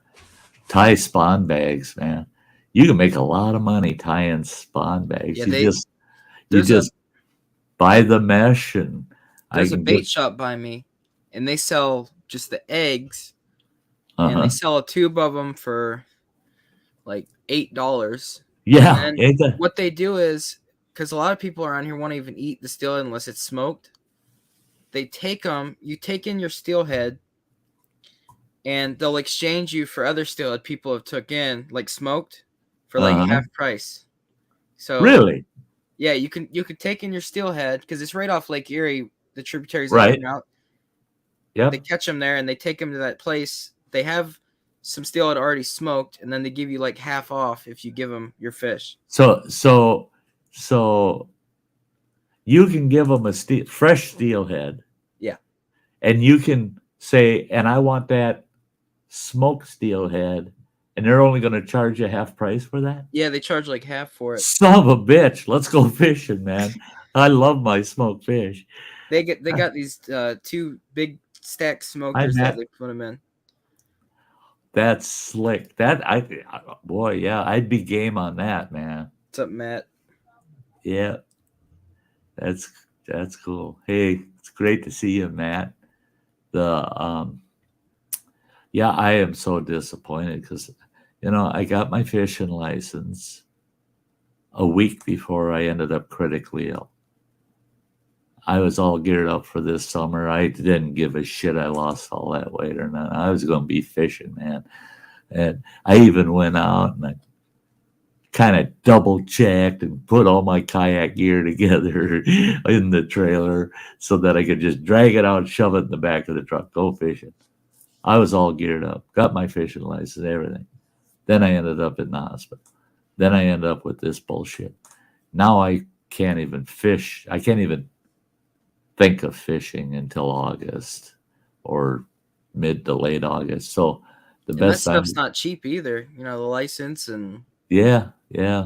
At least it's good till next March. So yeah, I mean, you got time. if I can fish from the end of August until the end of October, then I'll get something out of it at You can least. go for the trout at least. Yeah. Well, and I can get some. I got a couple of spots. I can get some really nice late season bluegills and It some sucks here. panfish. The one lake by me is so shallow that they all get wormy. You know. Oh yeah, But- yeah. Fortunately, the hot spots for that I know of for the bluegills, they're those lakes are deep. They're 25 to 40 feet deep, and I just they don't seem to worm up so damn bad. But a lot of these shallow lakes, you can go in and you can limit out on stinking panfish, but you don't want to eat any of them. They're all No. full of freaking worms, yeah. But for the bluegill, right now, and for like another month, the rocks I fish off of, it's baby bluegill. But then, as it warms up, and a little bit later, the big ones come and they sit right on the rocks, and they're about, that's good for a bluegill. Oh yeah. And they're pretty good. It's like a sweet crappie, or like Yeah. perch. See, I'll go out and I'll limit out on bluegills early season. That's what I was hoping to do this year. Was go out and limit out. I come home and I fillet them all. So they're just nice thin sheets of bluegill, right? And then I bread them up and deep fry them, and I end up with a big plate covered with what I call bluegill chips, and I can sit and eat them suckers for an hour, man. They're so sweet. They're just Dad doesn't like it, but I like the New Orleans spicy style. It's not super hot, right. It's that spice. It's got and that. It's just so good. I got don't like just ocean a little fish. bite. I do not like ocean. There's only certain ocean fish that I like. I not many. When I would go down to Florida each summer, I didn't mind the ocean trout; those were pretty good, and I like grouper. The other ocean fish I just didn't care for. I don't know. I think they seem soft and they just tasted different. I just didn't care for them. Well, the smaller, like the panfish, it's concentrated like deliciousness because it flakes apart, but it's not as big flakes you get in like an ocean fish. It's tons of little flakes, and I don't know. Yeah, set on sign. You betcha. There ain't nothing like a bluegill tail that's just crunchy. Yeah. Oh yeah, been there. Well, you do it until the eyes turn white, right? Hey, Newfoundland, good to see ya. I don't cook them heads on. I was wishing I'd catch some more trout this spring. But the trout, yeah. I got the one, but if I would have got another one, I would have kept them. But they're so good. That's like my favorite. Even though it tastes like mud a little bit, I don't know why. I like fresh trout. It got to be fresh. I don't want a frozen trout or not. It's got to be fresh. But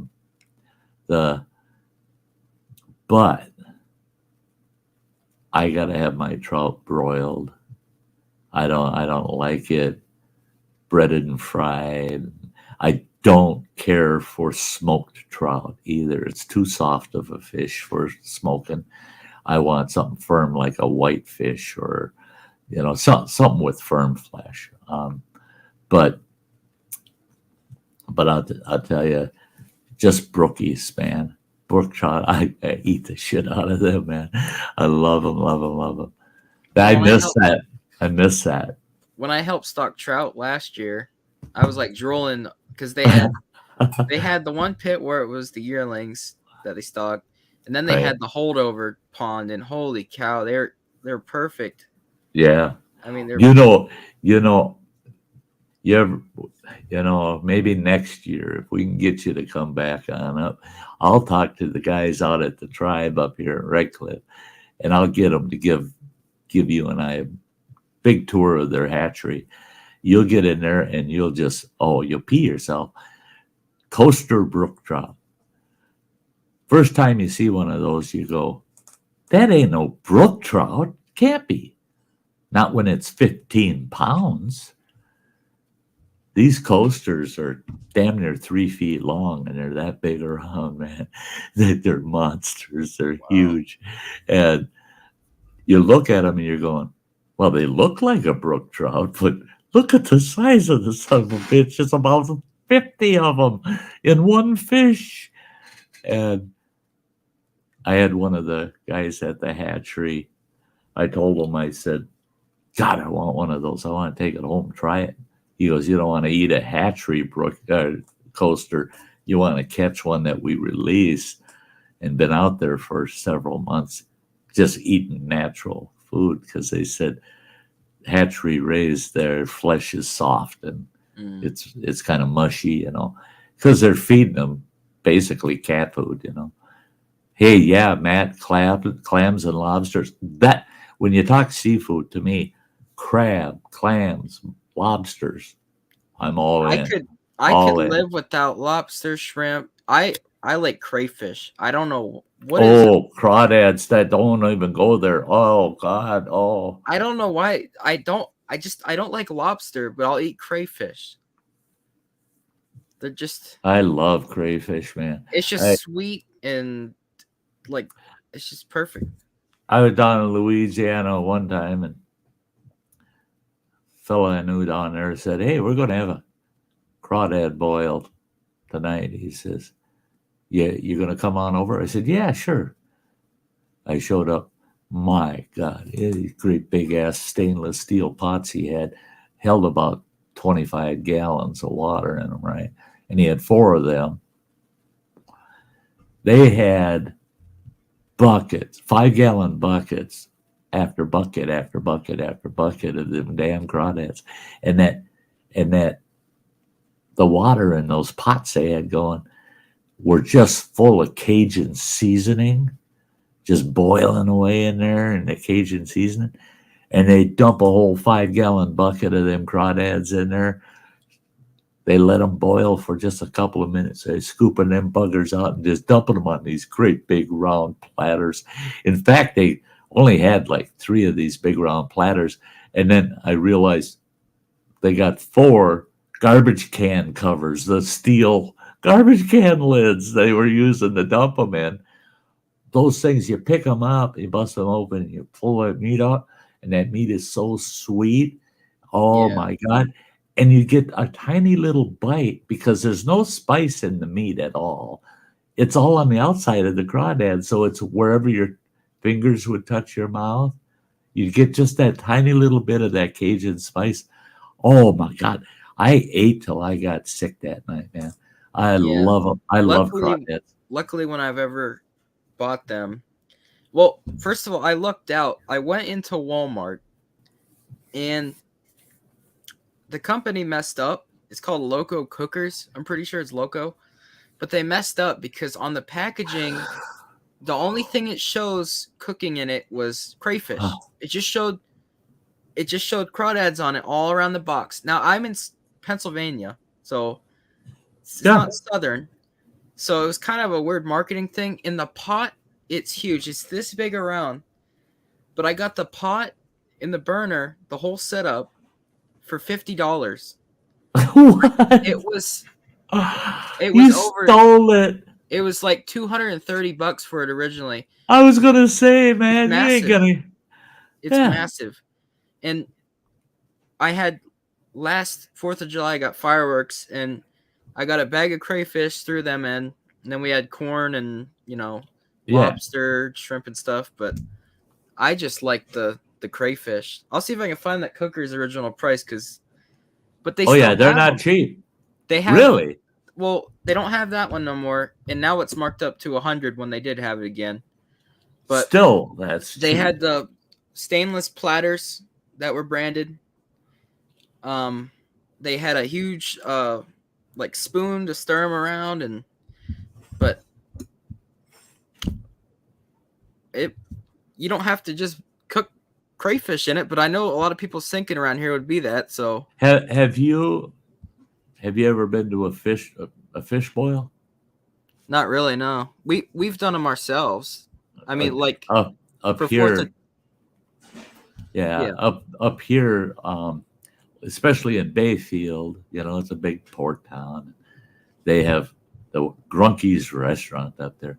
They have their big fish boils all summer long, and their pot is a 40-gallon and big ass fucking pot, and it's all white fish and taters and corn and onions and this and that and all that shit thrown in that big pot and boiled. And damn, people are paying $12.95 a piece to get a plate full of fish boil, and we're all just laughing. Fuck yeah, I'll go down here to the fishery and I'll just buy myself a fresh whitefish, go home and do it myself. Okay, so when you say fish boil, it's more of like it's the fish in there with like a fish broth kind of thing, or what do you mean by the? Yeah. You're not drinking the water or nothing. Yeah. That you're scooping all of the fixins out of the water and then onto a plate, and you take a whitefish and you cut it like into steaks. You fillet it, and then you cut. Oh yeah, look at that thing, man. $200. $200. Yeah. It's massive. I didn't realize how big the thing was until I opened it, but yeah, awesome. Yeah, I wish I had a picture of it. Running Water got us a new fire pit for the backyard. Had to drag that thing into the house here a little over a month ago. Find it sitting out on the porch. They delivered it. Just like today, you got 3 big ass boxes. Each one of them were about 40 pounds a piece. But I looked out there and that thing sitting right on the edge of our porch. The guy didn't even try coming up the steps with it. He just got to the porch. Got it on the edge of the porch and got the hell out of here. Let them deal with it. I looked out there. I said, son of a bitch, what's that big box? Got out there, started wrestling with it. Then I saw the picture on the sign going, wow, brand new fire pit, man. Big fire pit for the backyard. You bet your ass. That's worth dragging in the house. Yeah, I can't wait till we can get that bugger set. Running Water thinks he's going to get that done the end of this month. I give up on maintaining my fire pits. The grass here is like on steroids. Is it? If I don't burn every couple of days, and it just the fire pit grows right in. Yeah, so but I seen before. I can't remember what they used. It was galvanized off of something, a ring that they took off. I was gonna use something like that and just throw it on the ground because I give up on making rock pits. I could wring my youngest boy's neck, man.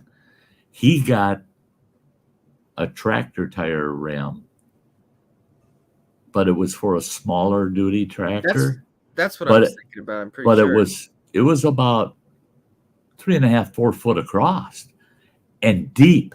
The bugger was about 18 inches deep, that rim. And it's one of those that's real deep on one side and shallow on the other. And the bugger had these holes in the rim that are used for filling the tires with fluid. Pop those goddamn caps out of those holes. It had 4 awesome big vent holes around the rim. The perfect freaking fire ring you ever seen. Mm-hmm. He moved from the old house he was at. He left it behind. I could have killed him. I said, you just pissed that money away. And he goes, what do you mean? I got it for free. That's worse shit. You got that thing for free?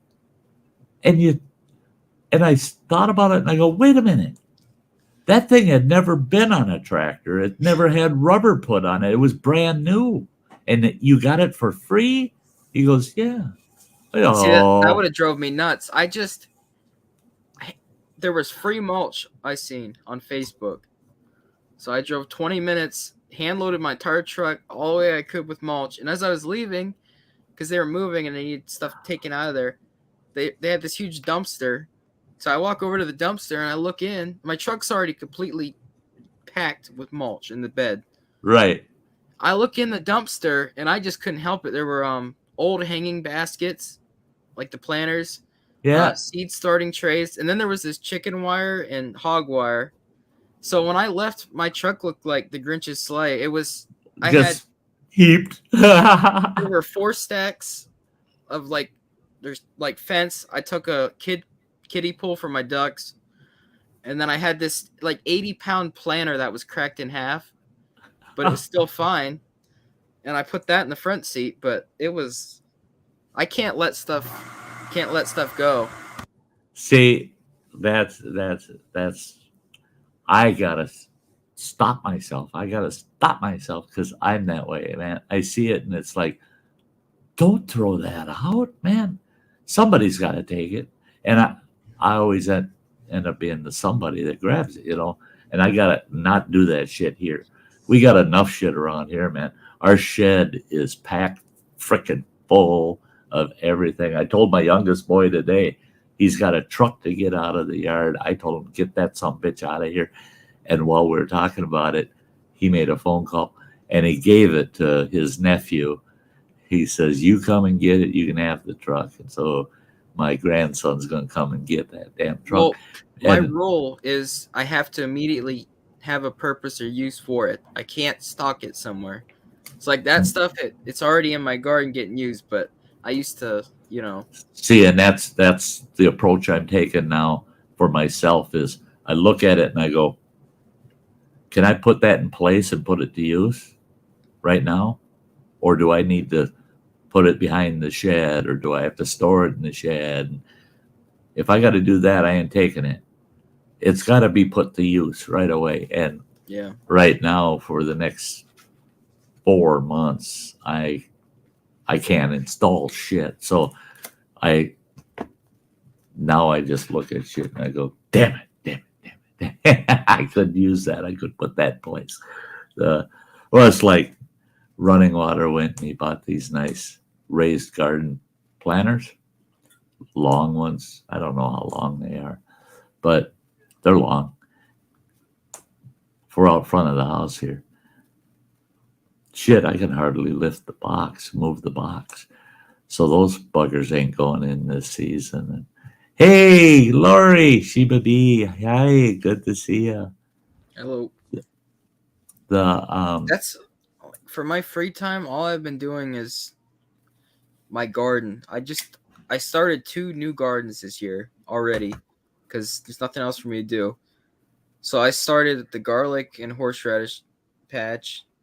And cool. then I come up in the yard here, and what I do here is, like I said, they put so much fertilizer in this ground. Even though we've been here 4 years since they stopped cutting and helping it grow, it's like still on steroids. So I just put down that rubber matting, or I'll get that landscaping fabric. I put that down, mulch around it, and then I just cut it. Yep. But that's all I do. Yeah, that'll keep them down, that grass and them weeds down, and just the Amish do it. So yeah, that's the way I garden too. Is man, I put the mat down, and it depends on what I'm planting. Like tomato plants and that. I cut myself an X in it and I fold it under and put my tomato plant in there, and that's just all that's exposed. And then if it's a row crop, like if I'm doing radishes or something, I just walk through with my box cutter and cut a nice straight line. Then I fold it under, so it's only about maybe 3-4 inches wide, and I plant my row shit in it. I ain't got the weeds to worry about, man. Well, since my new garden, I can't use any of my straw because I use the straw for my other garden on my other tarp. Oh yeah. For this one, we don't have any leaves here. We're in the middle of a field. Right. And I was driving one day, and I went past a couple of houses, and they all had, like leaf bags sitting out by the road, like tons of leaf bags. And my truck was empty, so I loaded my truck all the way with leaf bags, and I started a new compost pit. And then whenever I plant something, so it don't get burnt, I just pile a mound of leaves around it. Yep. Yep. So I'm doing that instead. But You bet. Hey, Lori, quick update. I'm Thanks, doing Matt. like $1 million all week. I started my chemo and radiation therapy every single day. Not a single side effect. Even the doctors are a little shocked about it. They said they can't believe it because on Monday they really socked me hard. But I feel better. They gave me steroids to boost my immune system. It boosted more than my immune system, man. I got all this freaking energy. I just don't have the strength, because I lost all my body mass. But oh my God, I've been feeling great this week. Knock on wood that it keeps going this way. I hope it just keeps going this way. That's the issue here is I'm going to have to wrap this up pretty quick here because I got to eat, man.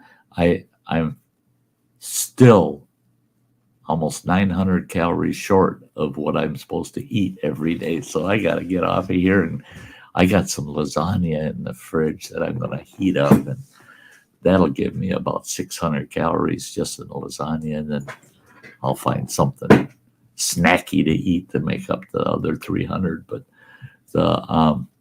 yeah, I'm feeling excellent. Feeling excellent. We got a spot, this yard that Running Water has here, right next to the house here, maybe about 12, 14 feet. You see a foundation, and it's just below the grass line. You run over it with the riding lawnmower, It's just below the grass line. You can see this foundation that's about 6 inches wide, concrete, and you follow it. And it's about 40 feet long, but it's only about 18 feet wide. And it's just this rectangular concrete foundation that's just below the grass line. I was looking at that today and I'm going ching, ching. Yeah, then all the gears are running. Next spring, it can't be done this year, but next year, man, that whole foundation spot is getting tilled, and I'm putting a big freaking garden in there. And I tell you what, people are saying, "Are you crazy? You can't eat all that shit." I don't care. I'll set a table out there, pick shit, put it on the table, and put a free sign on it. Help your freaking self. I just want to grow shit, man. Yeah, I like growing stuff. Yeah, it's fun. Canning too. I mean, prices on food's going way up. And even besides that, even if that wasn't happening, it tastes a lot better if you have your own canned stuff. Yeah, it does. It's just so much better. Yeah. Hey, Matt J, yeah, that lasagna going to make me fat. I sure the hell hope so. My doctors put me on a 3,000 calorie diet, minimum of 3,000 calories a day. They want me to gain some weight before I got to go through my surgery the end of June, first part of July. They want me to consume as much as I possibly can, and especially fatty foods and high protein foods. They want me to put as much on as I can. They want me to build some muscle mass back and some body mass back. Making your own food is always best. I love fresh garden goods, man. I'm a cherry tomato fiend, man. I love cherry tomatoes, and I like the little pear tomatoes, the yellow ones. Yeah. I got to have a couple of those that are prolific, because I'll go out there and I'll fill my pockets. And if I'm mowing the lawn, I got 50 cherry tomatoes in my pockets, because that's what I eat them all through. My favorite one is a hybrid of a cherry tomato and one of those, like the pear-shaped cherry tomatoes you're talking about, the yellow ones. Yep. I think it's called a sun sugar. Oh yeah, or yeah. So that's something like sounds. that. But it's yellow and it's a round cherry tomato, but It's round. it's Yeah. so sweet. Yep. This year, because usually I go to the Amish greenhouse and it's $30 and I'd have gardens full of stuff. Yeah. But this year I just bought 20-cent seed packs, and I only used a pinch from each one. And right now I got 3 cherry tomatoes, which is more than enough for me. There you go. There And you then go. I got all kinds of peppers. I grew Carolina Reapers out of my window, so those are done. Oh man, you goofball. I got one like that because I had it in this thing in my window. This thing's pretty cool. Hey, get her done, Granny, sweetie. Take good care of yourself. Love you, girl. Here's And yeah. This is what I started the Carolina Reaper in. It's my Oh little yeah. window. Yeah. But Yeah, that's cool. You betcha. You betcha. The see you Sunday, Alexander. Thank you. Oh, Lori, after the gallbladder problem, trouble with the tomatoes. Some people it really does affect bad. I was lucky. I can eat anything tomatoes.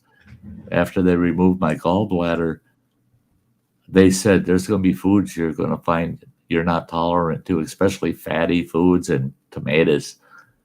Nope, I can eat them all. I don't know. I'm just a lucky bugger when it comes to bad health shit, fried pickles, those are good. Set on sign says I got about 300 jars and 4 canners. I also use my food dehydrator. I'm drying morels, tomatoes, bell peppers, cucumbers, and pheasant tail mushrooms right now as we speak. It has 7 hours left. There you go. I dry morels, but we eat them so fast that they don't last at all. Yeah. There's my keychain. It's a deer antler. Oh, set on sign. Who whittled that?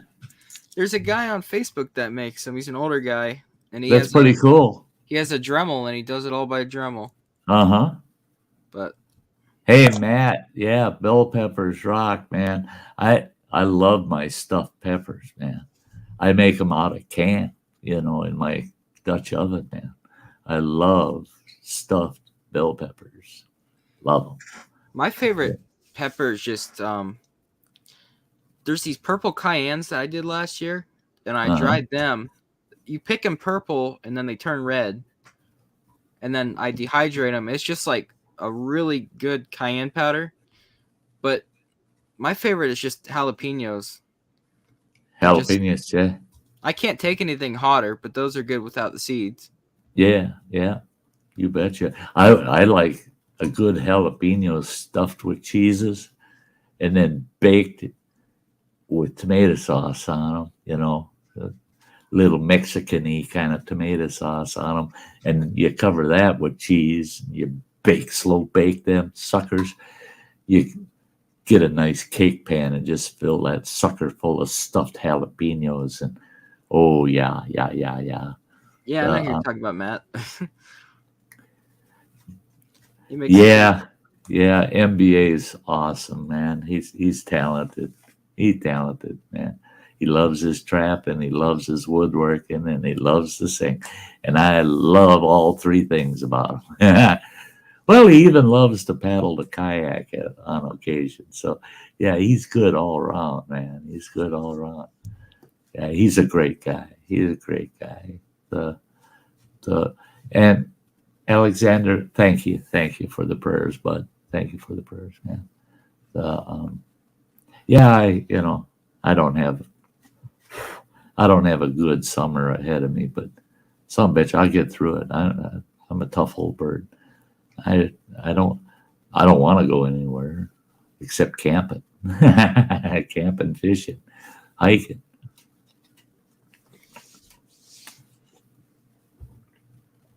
Yeah, I'm really wondering what the campground's going to be like this summer.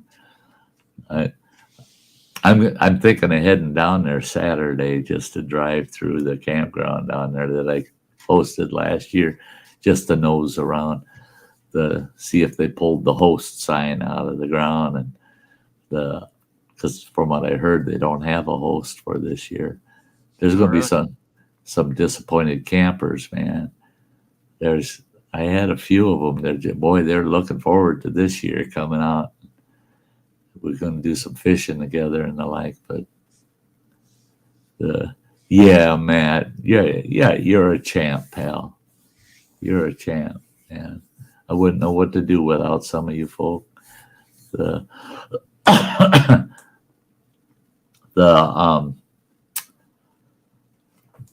I hate to do it though, guys. I'm going to have to wrap this up. I do have a radiation appointment in the morning. I got to go get my radiation treatment. Like I said, I still got to get 900 calories in me before I crash. So, like Garfield, your yeah. lasagna. Justin's asking if I'm thinking about hosting next year.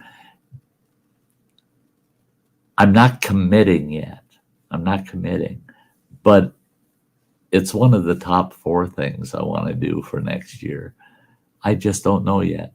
It all depends. It depends on my resources and things, and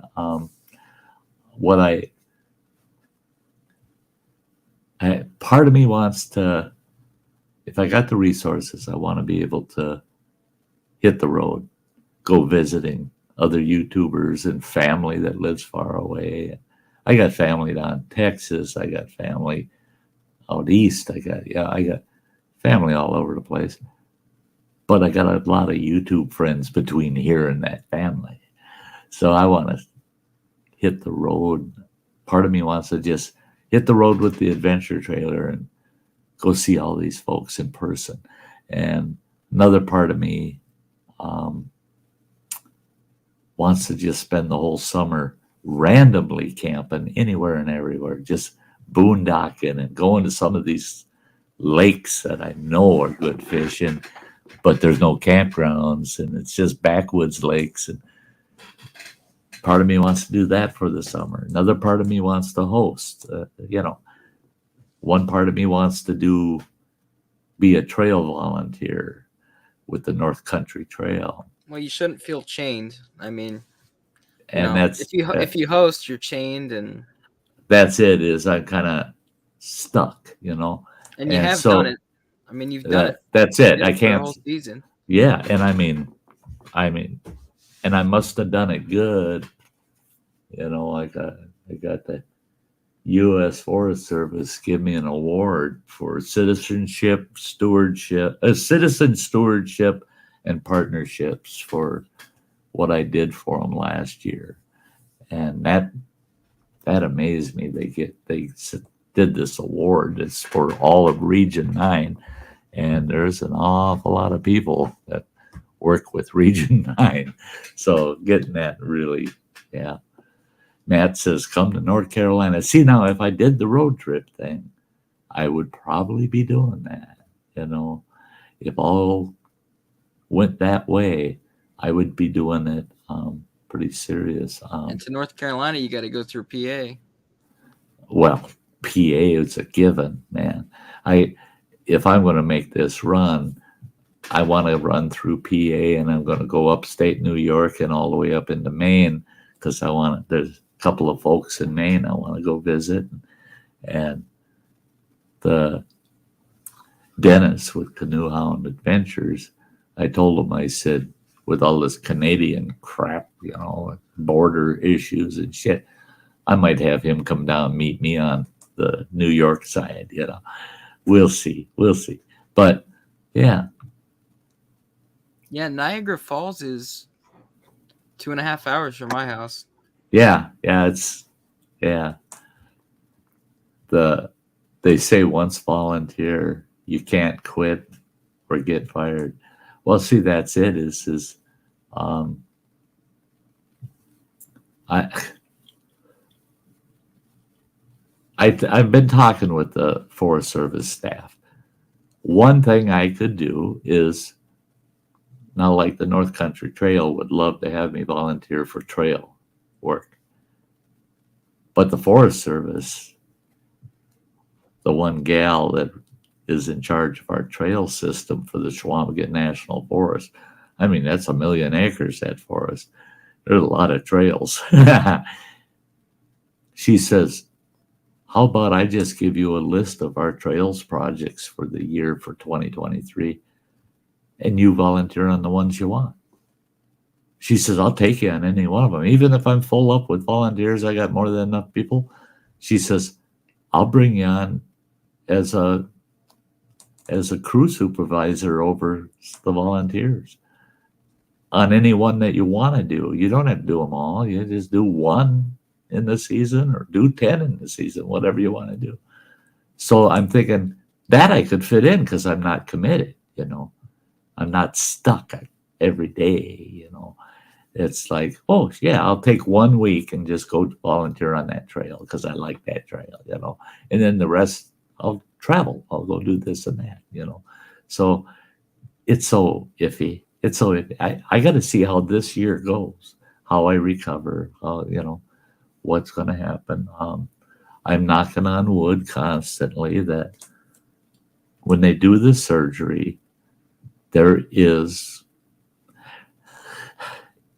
it's a 60 to 80% chance they're going to be able to reconnect my esophagus and stomach without any issues. There's a 20 to 40% chance they won't be able to. That would mean I spend the rest of my life eating out of a feeding tube, not through my mouth. That would be difficult. That would be difficult to spend the rest of my life limited like that. So, yes, Lori, I would. I'd let you know. I don't go through New York City anymore. No more. No way. When I drove truck over the road, I used to haul into Yonkers Raceway to the horse track. I wouldn't go near the damn place anymore. Yeah. Matt says I'd travel with you, Sty, and Nick any day. The Set on Sign says I'm going to get off of here and stop commenting so you can go eat, have a great night, and keep positive. Thanks a lot there, bud. Thank you. Justin says you got it, Sty, 100%. Well, yeah, we do what we got to do, man. We just do what we got to do. That just yesterday, spending 3.5 hours sitting out on the damn porch. It was one thing out there trimming the hedges and the bushes and the trees, but to just sit on my porch, man, the weather was beautiful. It was only 46 degrees, but it felt like it was 75. The sun was hitting me. It's just beautiful. And the fresh air, I loved it, man. It was rejuvenating. Loved it. Yeah, New York City. I'm not very fond of it myself. Yeah. I can say I've been there several times, and I also can say I don't need to go back. It'd have to be a damn good reason to get me back. I wouldn't drive there. There's no way I'd drive there. I'd be terrified. Yeah. Oh man, driving the big truck through New York City and Jersey and I've been to Jersey. I didn't like Jersey either. Yeah. They show it all pretty on TV.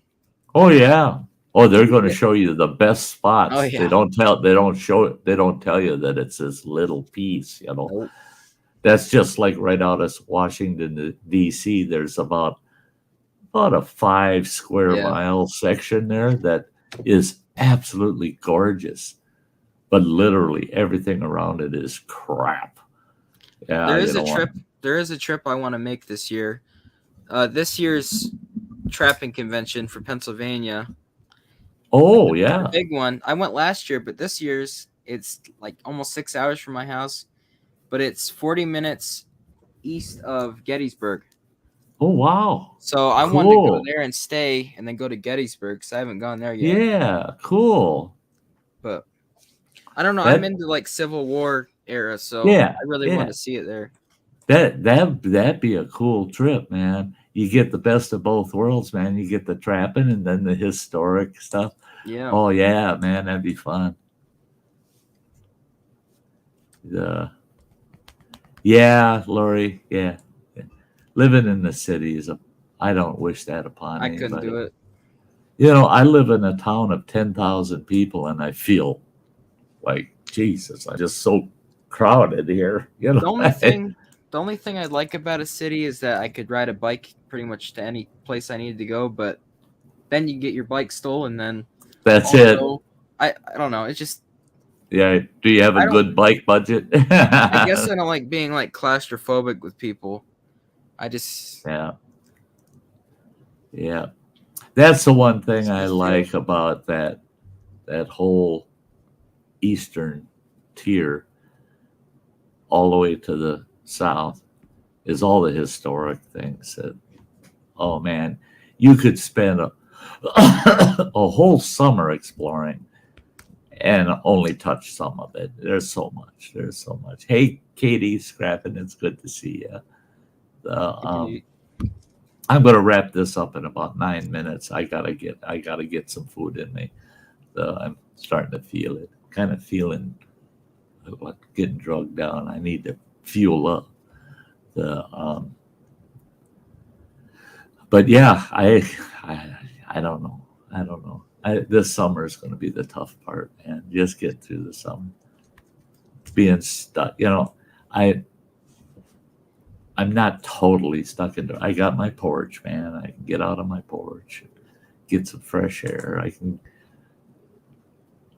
After the surgery, the porch will probably be the extent for first month, but I got the backyard. I'll have the fire pit, so I can get outside at least. That'll help me, and that's what'll help me recover. When I had my open heart surgery, that was a big part of my recovery was I went walking, man. I was stuck in town, but I went walking. I'd walk down. I started out just walking 2 city blocks, then 3. Then the next thing I know, shit, within a month, I'm walking across town and back, you know. But that fresh air is what a person has to have. Hey, grilling and chilling with Mojo.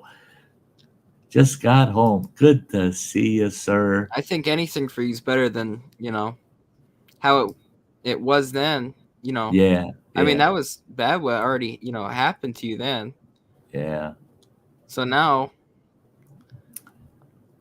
Yeah, that vitamin D. You got to get that sunshine, get that vitamin D. The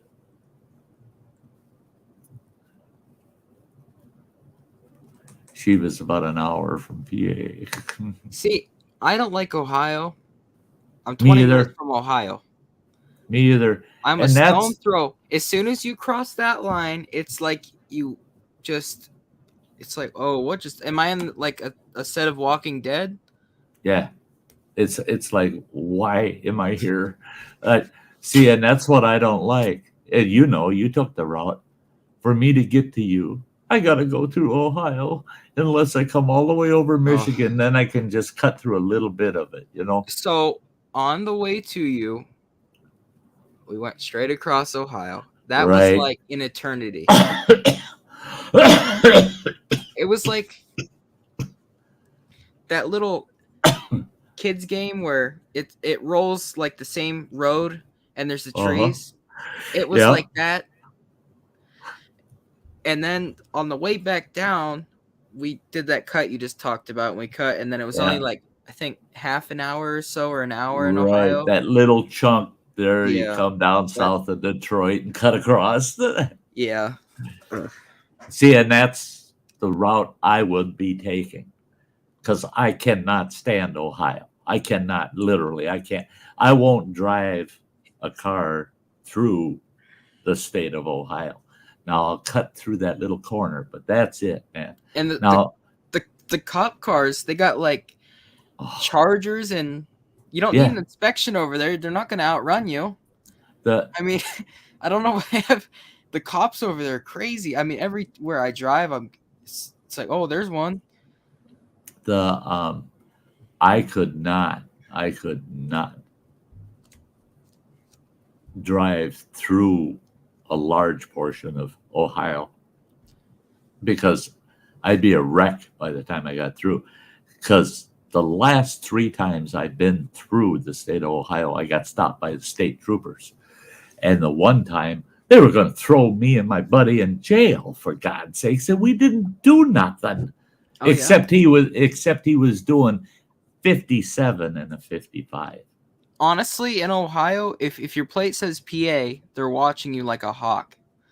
If They're you're not- play, They're not watching the cars that are falling apart. They're watching the PA plates. if you're driving a big ass Buick luxury car and it's got Texas plates on it, you don't want to go through Ohio either. Man, they pulled our ass over and they just ripped us new ones, man. They had the drug dog search in the car. They had both of us locked up in squad cars we were there for 2.5 fucking hours for doing 57 and a 55. And I told my buddy, I said, you go under the speed limit, not an iota over it, just under it. And he said, yeah, don't worry. Sure as shit, got his ass pulled over. And he said, oh, well, when they said, we're going to run drug dog on your car, he goes, I don't care, go for it. I don't get it. I looked at him and I go, you moron. We rented this car in Minneapolis. It's from Texas, for God's sake, to start with. And if you think anybody's hauled any coke or weed in this car, it came from Texas. And I'm telling you, man, we don't know what anybody hauled in that car and what that dog will find. You don't tell him, yeah, go ahead. You tell him, no, you get yourself a damn search warrant. You pulled us over for speeding. You got no probable cause to believe that we're smuggling drugs or nothing. Oh, no, he said, go ahead. I said, they find drugs in there. We're both up the fucking shit creek. It was, and they were all nasty to us. The one cop actually said, don't make me draw on you. What? Because he was telling me to get in the squad car, and I said, what I need to do is get on the other side of our big car and take a piss, because I'm going to piss myself. That's where we were headed, was the next exit so I could take a piss. I said, I'm going to piss my pants. He says, no, you're going to get in the squad. I said, no, I'm going to piss my pants. Don't make me draw on you. I thought, well, a motherfucker going to shoot me because I got to piss? He's just fucking Ohio. I hate Ohio that way. He's just mad because he lives in Ohio. Mm-hmm. And I even said that. I told the one cop, I said, I think all of you guys are just so mean and ornery because you hate the fact you have to live here. It's terrible. And now he didn't like that. I drive over to get gas because it used to be 50, 60 cents cheaper. Now I go over, it's 20 cents cheaper, so it's not even worth going there now. It's not worth it yet. Thank God. Yeah, they don't give you a cig, man. They put you in that fucking squad. You're not allowed to smoke. Yeah. I don't speed in Ohio. No. Over here, I'll go 5 over. That's what I do. Yeah. Here I got stretches of highway 55 limit. I'll do 65, 70. Everybody does. Because you actually know when the state troopers patrolling that stretch and the county, they drive by and they wave at you. And you're doing 70 miles an hour. They wave. Hey, yeah.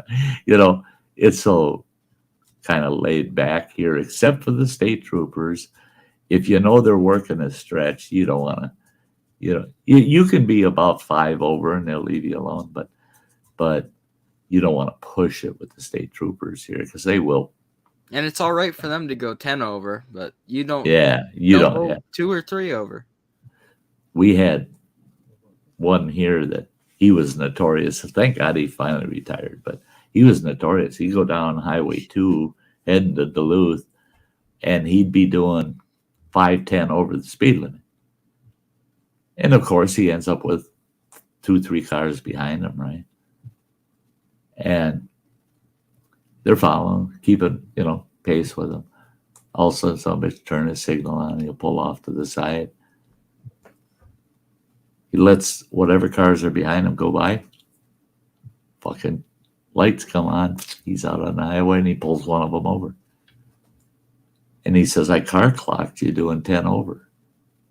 I was following you. I wasn't even looking at the fucking the speedometer, because I figure if you follow a cop, you're safe. If anybody's going to follow, don't get smart with me. Don't make me draw on you. Don't make me draw on you. Yeah. No shit. Luckily, I've only been stopped by a cop once, and it was because of stickers, the whole deal, but he was nice. But yeah. I know there's a couple, usually older ones, and they're too cool. I mean, they're too cool that they don't get time to talk to you. But no, wham bam, thank you, ma'am. Yeah. Pay the fine, shut the hell up. Well, out of my local town, there was a borough building, but it was a police station. The other year they took it out because they wanted to use the funds for something else. So they took out the police. Since they've taken them out, there's been more troopers and other cops driving through the area. Right. Them no police station. Now we got cops all over. Yeah. Hey, Native Kutsa, sweetheart. Well, you better get off. It's 2.5 hours. I gotta. Hey, guys, love you all. Thanks for hanging out tonight, man. It helps me get through my week. Love every one of you. Want you to take care of yourselves out there. Don't get yourselves in any fixes. Stay safe. Get out and enjoy the outdoors, man. Even if it's just a little bit. Yeah, that cat needs your attention more than anything. So I'm going to close this one like I used to. I'm going to grab the girl in the fur coat out on the porch here, and we're going to do the shuffle on the way on up. Don't forget, I'll see you all Sunday night for Sty Story Sunday. I shall be there. With bells on. So take good care.